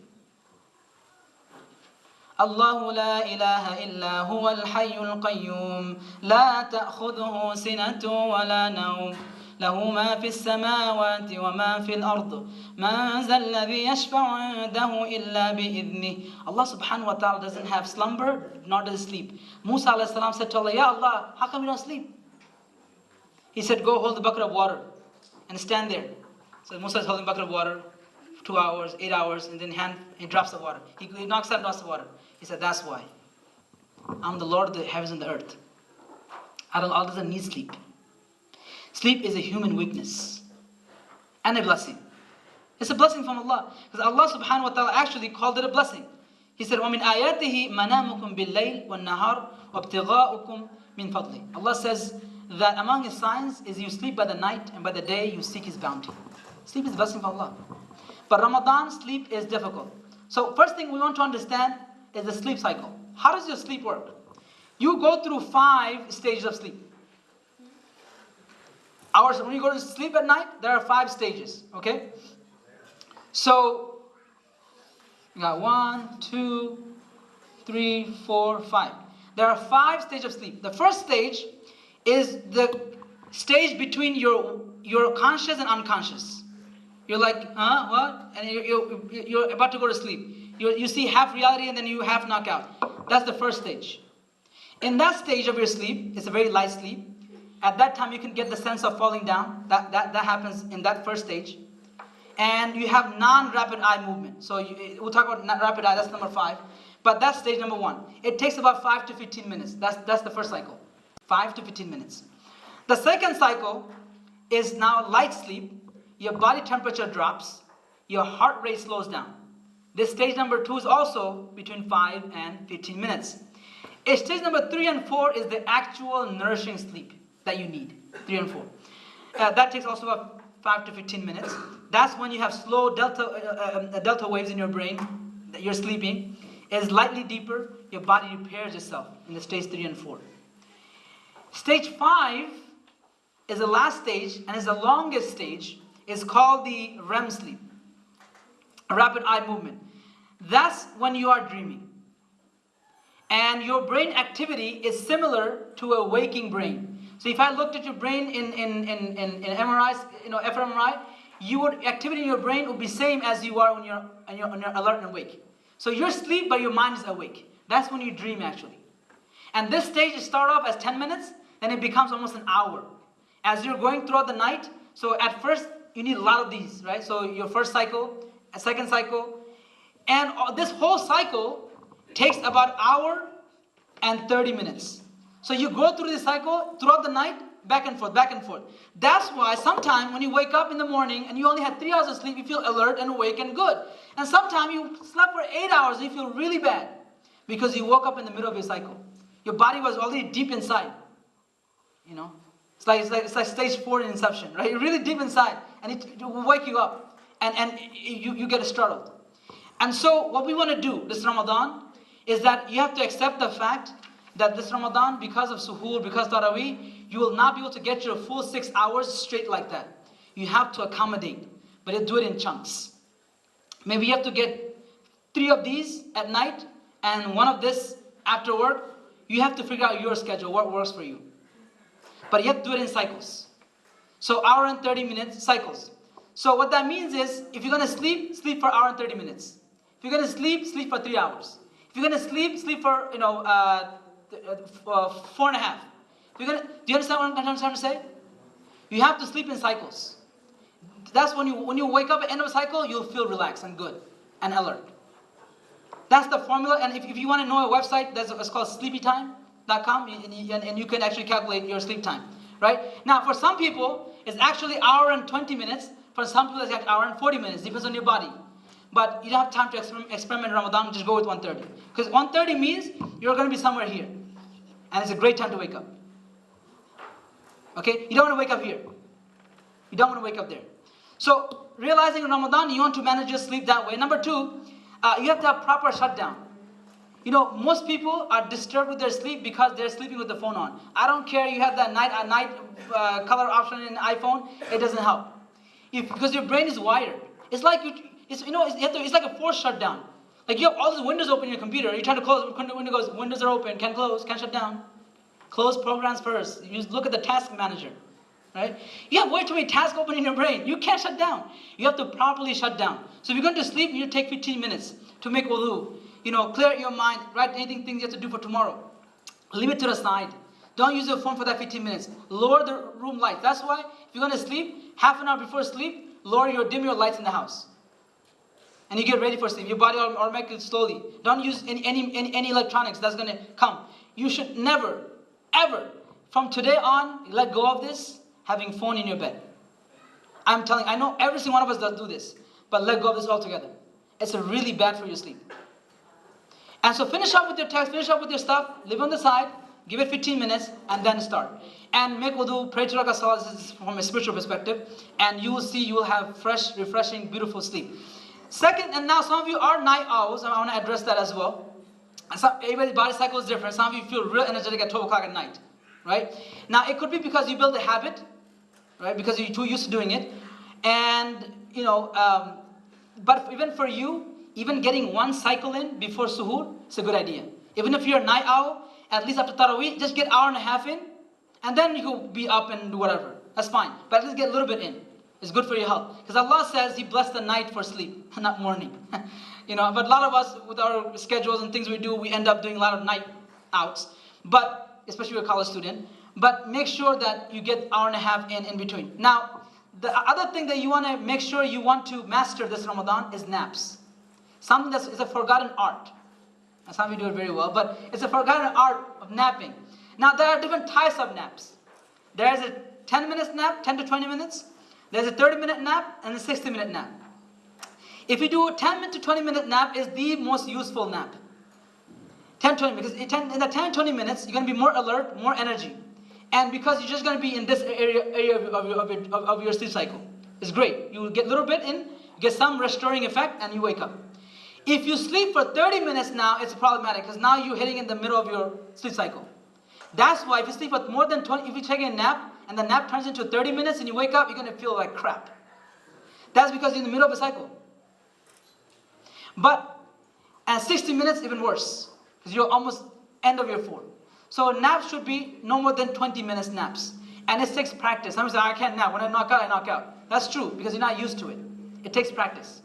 But if you can master naps, even in between your work, all of you have work 5 days a week, but you have those 1-hour lunch breaks. Go to your car, take a 20-minute nap. In Ramadan, you got to do it.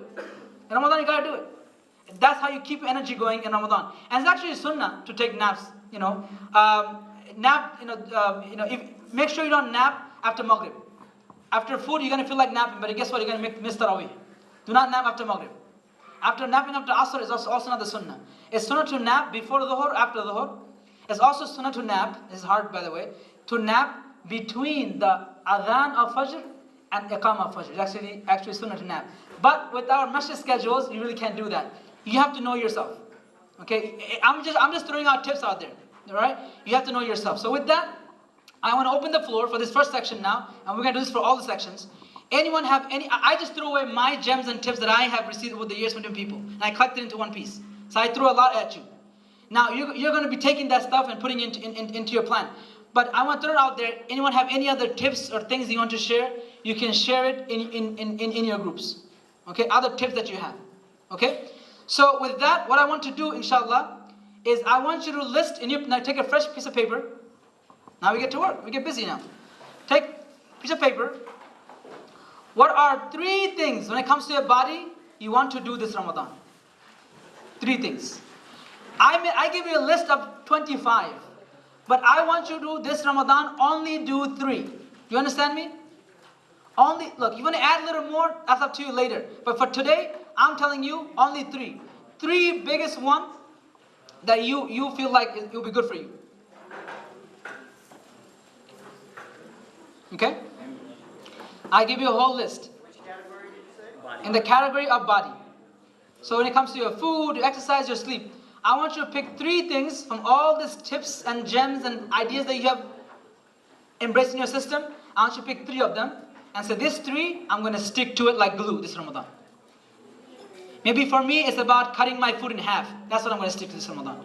Maybe for me, it's working out after Taraweeh. That's what I'm going to stick to this Ramadan. Maybe for me, I'm going to add a nap time. It should be really quick. Only 3 things. 3 things. 3 things you want to focus on this Ramadan. When it comes to your body, very clear. Your body section only. Something to do with the food, something to do with exercise, something to do with sleep. What are three main things from all the tips you've heard, three things that you really want to stick to this Ramadan? It's your goal this Ramadan. Three things. Okay? Alright, can somebody throw some stuff out there for me? What you got? Just yell it out. Go ahead. Cut it more.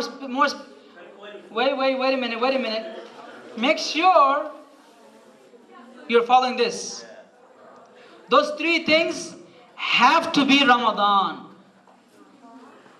Those three things have to be what? Do you remember? You have to be what? Relevant, aspirational, measurable, and so on and so forth. Okay? So make sure those three things are very specific three things for your body. What are you going to focus on this Ramadan? When it comes to your sleep, when it comes to exercise, when it comes to your food. Take 30 more seconds. Very quickly, please. We only have a few minutes together. We need to really focus, people. Focus this way. 5, 4, 3. When I get to 1, we're on complete silence in the room. Let's try again. 5, 4, 3, 2, 1. Now that you have 3, I want you to think about why. You see, it has to not because, oh, I want to get reward. That's not good enough. You need something tangible. Meaning, for example, it's not about, oh, I need to diet and exercise. It sounds bad. You need to say, you know what, I want healthy, wholesome food. I got to cut down good food, you know. No, that's not what it is. I want healthy, wholesome food. Not, oh, I need to exercise. No. I want more vibrancy in my life. I want more energy in my soul. Do you understand? You need relevant, tangible, exciting reasons as to why you have those 3 goals. Okay? Now, here we begin to build our map. Okay? So, take another piece of paper. Because we're making this list, right? We're going to make 3 lists for our body, 3 lists for our Quran, 3 lists for our salah, 3 lists for our character, 3 lists for our contribution. But we can't just make a list, we have to put it into a schedule, right? So we need to make you the map. This is the map that I've been talking about. The map. So I want to take a piece of paper, okay? And I need a volunteer. This person who's going to volunteer, you're going to have probably one of the best Ramadan here, okay? I want somebody who's typically, moderately busy, not like you have all the time in the world. So I want to help you because you need to plan out your schedule, your map. And that map begins by figuring out your sleep time first. Your map always begins by figuring out your sleep time first. Okay? So I'm going to help one person here, inshallah, and all of you will notice, and then you could do on your own. Okay? This is not a to-do list. This is not a robotic schedule. This is a map. You'll see how I do it. So I need a volunteer who is involved and who has a schedule and has perhaps has a full-time job and a little busy. Okay? So let's pick someone who's busy. Then that would really help me. Alright? Full-time work. Yes, sister in the back. You're raising your hand? You want to volunteer? Yes. Jazakallah khair. Okay, let's do yours. And realize, she's probably one of the busiest here. I know some of you college students, there's a lot of free time in your life, So let's do someone who is actually really busy, and let's see that we can actually put something in our schedule and make it right. Okay, first thing we need to figure out is when are you going to sleep and what your sleep times are. I know Ramadan is probably not straight from 10 to, but let's figure that out. Typically speaking, let's do it here. That's how we'll do it. Monday, Tuesday, Wednesday, Thursday, Friday, Saturday, Sunday. Okay. When do you think you'll go to sleep in the next 30 days, usually, on average? 12:30. Let's say 12:30. Okay, we're getting some map going here. 12:30 p.m. This year, okay? That's actually AM. Oh, sorry, AM, you're right. Okay, when will you wake up the first time? When will you wake up? Well, my sleep cycle actually breaks a lot because I have 2 kids, so Right. one of them wakes up a lot. And notice, she's with 2 kids, so a lot of you, once I finish this, none of you have any excuses, all right? So go ahead. When do you think, so let's hold off on, I'm sure you wake up in between, they cry, to feed them or whatever, but let's say overall, you call that a sleep time, right? And most mothers, even though they're getting up in between, they call that a sleep time usually. So when will you really wake up actually? I guess you can say 8:30, 9. 8:30 and 9, okay. Okay.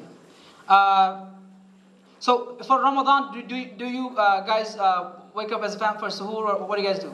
So what time will that be? That's on like maybe 3:15. Good. Let's go stay there. 3:15 a.m. Okay. And then there'll be suhoor and so forth. And will you go back to sleep again? Yes. What time will that be? Probably after 1. After Fajr. So let's say 4:30, 4:45, 5. 5 o'clock. That's more realistic. Okay. Let's say 5 o'clock. Okay. 5 a.m. And you'll wake up again around That's when I wake up at 8:30. 8:30. That's when your kids wake you up. Okay. Let's say 8:30. Okay. Now, so the time that you have to work with is this time. Okay? So the way we do this chunking business, we divide it by half. Now, because we don't have enough paper, I'm going to actually do this. If you allow me, I'm going to take this section and I'm going to make it separate, because we're going to zoom into this part. But I'm going to just do it here slightly, but what we need to do actually is make this a bigger section. So between 8:30 and 12:30, how many hours is it, people? 8:30 to 12:30. I'm sorry? 16? 16 hours. You have a 16-hour workday, right? 16 hours? Okay. What's half of 16? So what's 8 hours after 8:30? 4:30? 4:30. What's this? That's your first section. Now, we have to divide it again. That's how you make math. You divide again. What's half of this? 4 hours. What's 8:30? Add 4 hours to what time? 12:30. And here? 8:30. Okay. See, now you have boxes. So the way we do our chunking is different from your calendar on your phones. The way we do mapping is you do section of your life. So you live your life with chunks. Now in between you have to book in things that you cannot change. So preparing for iftar, you cannot change. Maybe if you drop off your kids to school, you cannot change that. Some of you work, so you have to book those in. So things that are fully booked in, it can't move around. So can you give me things that you cannot move around? Regardless of Ramadan, these are set things. I have work Monday, Tuesday, and Thursday. Monday, Tuesday, and Thursday. What time? 10 to Monday, 10 to 7. Okay. So Monday, let's say from here to 7. All right. You have work. Okay. What else? Tuesday, 10 to 5. Actually, I'm going to use. Fine. I used it already, so let's stick with it. Tuesday. What time? 10 to 5. So let's say 10 to 5. Okay. And Thursday, 10 to 6. Thursday 10 to also here somewhere 6. So those are booked in already. Now in your work, is there any time for you to do anything besides what you're doing as a work? What's your profession? Pharmacist. You're a pharmacist. And so in your, I'm sure your pharmacy is busy. Retail or hospital? Retail, but compounding pharmacy. Okay, so you're probably very busy. Okay, so in between you don't have any gaps or any breaks. Usually, I have my prayer breaks and stuff like that. Prayer breaks, okay. So we're going to think about that. Can she add in some of those 3 goals that we talked about for each area? Can she add in there? Can she listen to something? Right? Now, how much sleep is she getting? Let's figure that out first, because she needs at least 6 to 8. But for mothers, that's a luxury, right? So let's think about that.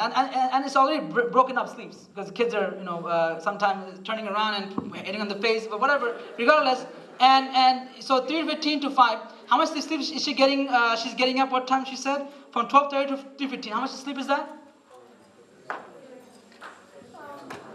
She sleeps at 12:30, gets up at 3 o'clock. 2.5 hours. 2.5 hours. Okay, plus, how much she's getting after Fajr? 5 to 8. 6, 7, 8, 3.5. How much is that total? 6.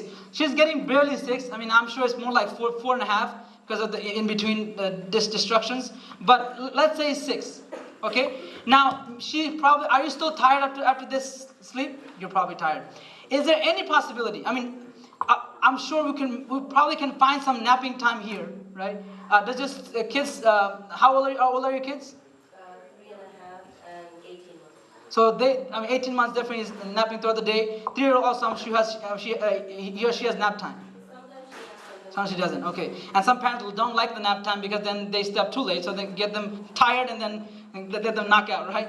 But regardless, we could think about how can she put in nap time, and when the kids are napping, a lot of parents want to be on their phone because that's how much free time they get, really. And I understand that, right? But for Ramadan, is it possible that can I take a nap with my kids? Because I will need it if I want to pray Salah at night time. It's not going to happen if I don't do that. So I would have to sacrifice, me being on the phone, right? And whatever else. So, at your work time, do you have any half an hour gap? You don't have gap. So for her, she cannot put nap time. But someone else who works 9 to 5 on a regular schedule, I'm sure they have a 1 hour lunch time. They can put in a 15 minutes nap. Make sense? Okay. So is there any room for you to nap on Monday or Tuesday? On Monday? On Tuesday? Wednesday? Wednesday, yes. What time do you think you can nap? Usually when I put my younger one down around 2:30, 3 o'clock. 2:30, 3 o'clock? Okay. Let's say somewhere here. We'll get some sleep there. Friday? Yes. What? Maybe after Juma, once they're done eating. Okay. Timing around like 3 to 5. Okay, very good. Saturday? All same. Sunday same, right? Because kids usually. Okay. Okay. So we getting some nap here. Okay. So you need to book this out first. You need to actually write these out. You cannot just guess this stuff. You have to actually write it out. Do you understand?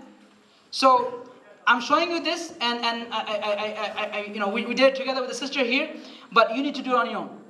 Okay? So you need to figure out what your sleep schedule is and what your nap times are. Once you have that set out, then you know what your waking hours are. Then you can book in things. Okay? And also you need to book in those things she cannot move at all. Are there anything else that you cannot move? My daughter, the older one, she has yoga class on Wednesday. Yes. What time? 12:30 to like 1:30. Well, So- usually I'm leaving from 12 to go take her. Right. I'm usually back at 1:30. Okay. So on Wednesday you said? Wednesday. At 12 o'clock? 12, yeah, I leave around 12. 12 to what time? 12 and I come home around 1:30 or 12. Right, that's what you go. So she cannot move this swimming class.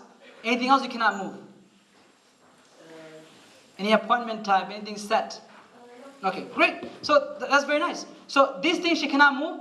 Now anything that we add from all theories of area of our life, she needs to book it into these places. Do you understand? You guys following with me here what we're doing? That's how you make a map. See, this is fun. This is cool. It gives you a map for your day. This is not a to-do list. 1 o'clock, 2 o'clock, 3 o'clock, 4 o'clock. It's a chunks. It's a chunk. So the way the chunk will work, you will say from 5:30 to iftar, I'm going to focus on my Quran section. The Quran section has 3 things, right? You will pick which one. So you have that leeway and that freedom. That day, which one you want to do. But you're going to say Quran section. Not specify that reading part of it. Or listen to Tajweed class. No. You could leave that aside. You make it more flexible. Do you understand? So you do this first. You have to do this. Write this out. If you don't sit around, you sit home today and tomorrow. Spend this Memorial Day weekend to get your life in order. You will feel that much better. Okay? Alrighty. So that's number 1. Is your body. Rest will move fairly quickly. Now, when it comes to your salah, okay?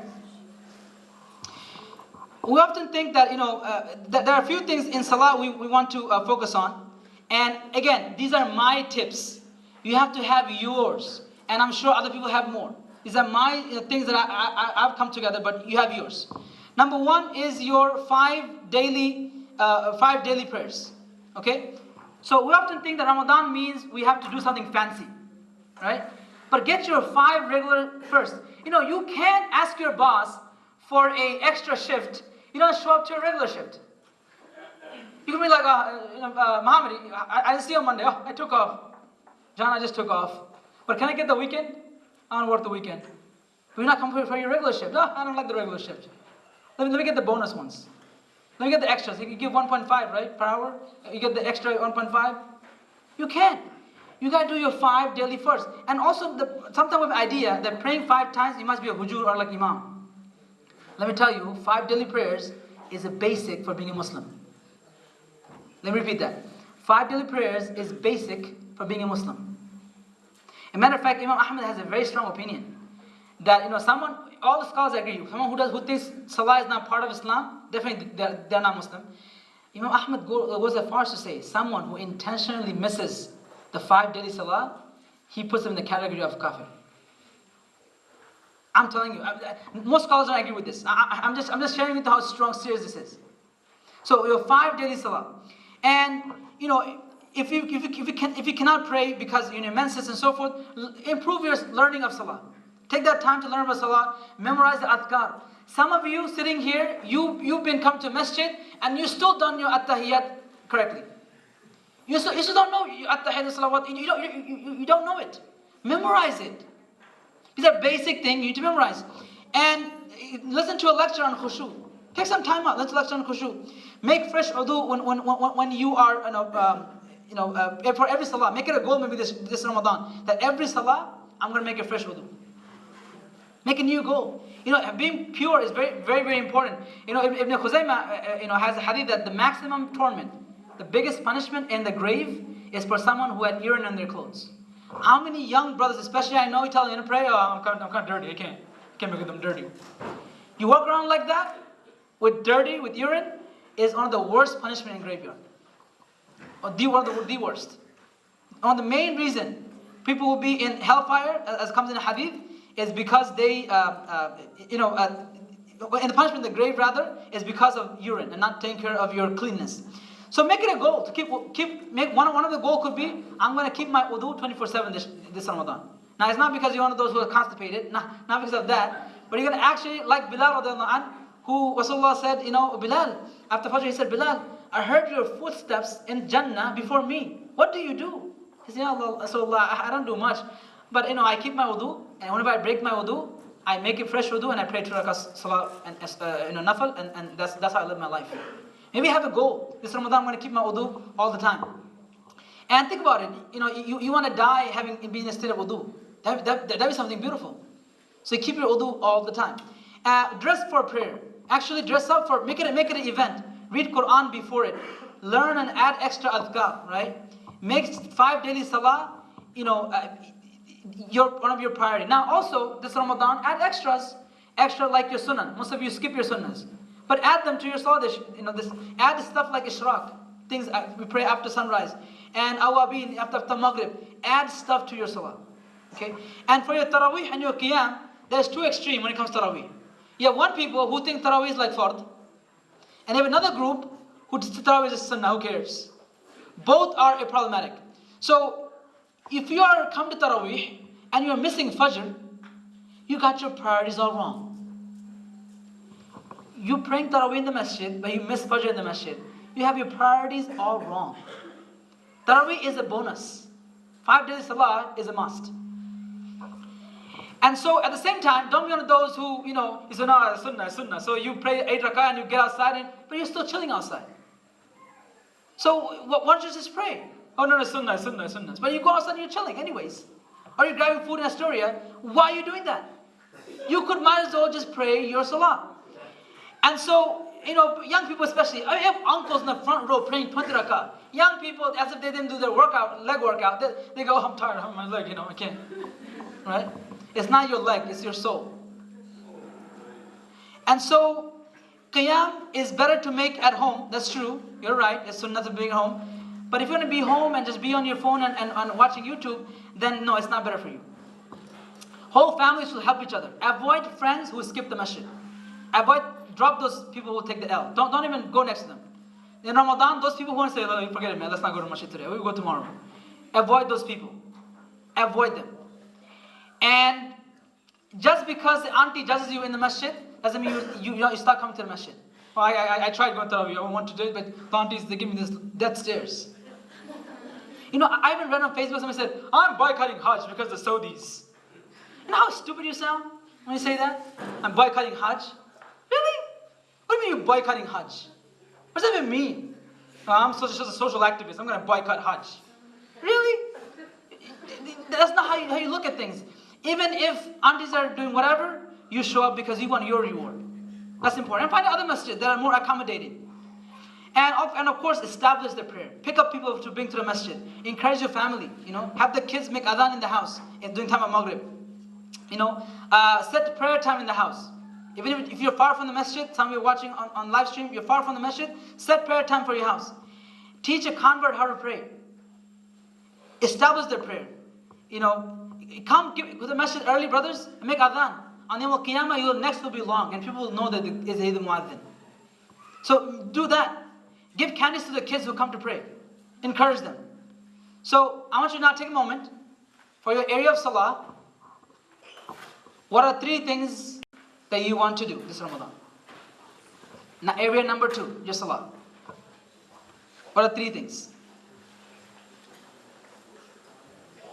Maybe for some of you, is I'm going to rate my 5 daily salah with 1 through 10 every night. I'm going to say how my fajr was, how my asr was. For some of you, I'm going to make wudu before every salah. It will just make your salah different. Some people say, no, I'm going to learn the adhkar of salah. I'm going to listen to a lecture on khushu every day for 30 days. How to have more concentration in my salah. I want 3 things. Quickly. And remember, your 3 things have to be Ramadan. They have to be what? Relevant. They have to be relevant. Number 2, they have to be what? Aspirational. They have to be very good. And D, A, and N. Okay. 3 things, people.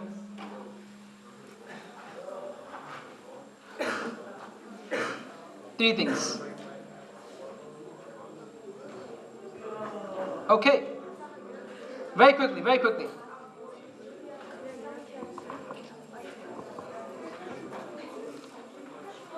And then also write with it why. Have tangible reasons. Write down why as well. Why are you going to do it? Not because I'm going to get a lot of reward. That's great. That's for akhirah. Why now? You know, sometimes people tell me, you know, what should I write for Fajr? I said, look, for Fajr, write down, now I will get rewarded from Allah. That's too far-fetched. Write down, my whole day will be blessed when I pray Fajr in the masjid. Make that your concrete, tangible result. That, you know what, I'm going to have a coolness of eyes. Rasulullah, he said, that جُعِلَتْ قُرَّةَ عَيْنِي فِي الصَّلَاةِ. It's like, imagine you going into the desert, and or scorching heat, and your eyes are burning, and you put that cool water from a little lake, and you feel that breeze. Prophet, he said, جُعِلَتْ قُرَّةَ عَيْنِي فِي الصَّلَاةِ. Salah was like that coolness of my eyes. So make that your reason why you will improve with 5 days salah. Okay? And that if you come to the masjid, your life will be filled with barakah. Right? And add those tangible reasons. 3 goals. There are a whole lot. I know you have a whole lot. Just pick 3. Start with 3. Okay. You guys with me? Alright. You want to stand up for a moment? Yes. You want to stand up for a moment? You're doing good, guys. You're very good. MashaAllah. Excellent. Stand up. Stand up. Very nice. Oh, yes. That was my... Stand up. Okay. So, here we go. You ready with me? Come on. Alright. So, what I would like you to do, inshallah, you're massaging him, very good. So, what we're going to do, inshallah, is, we're going to take some deep breaths, so we're going to make sure the last few minutes we have together, we make it strong. So, we're now in our sectional character. So, we have so far what? What we have so far? We have our body. We have 3 goals for body. We have 3 goals for salah. Very good. And we're going to come to Quran, inshallah. Let me see where I... Yes, we're going to come to Quran, actually. Okay, so actually we're going to do Quran as a third, okay? All right, take a deep breath. Exhale. Very good. I want you to stretch up. Stretch up. Okay? And let's leave this here. Stretch up all the way. Take a deep breath. And go like this. Go down. Very good. Very good. And then touch the floor. Touch the floor. Touch the floor. Touch the floor. You got it. You got it. And breathe in and come out. Come on. Come back up. Come back up. Come back up. Come back up. You're doing good. Very good. Okay, now I want you to just spread your leg a little bit. Come on, spread your leg a little bit. This way.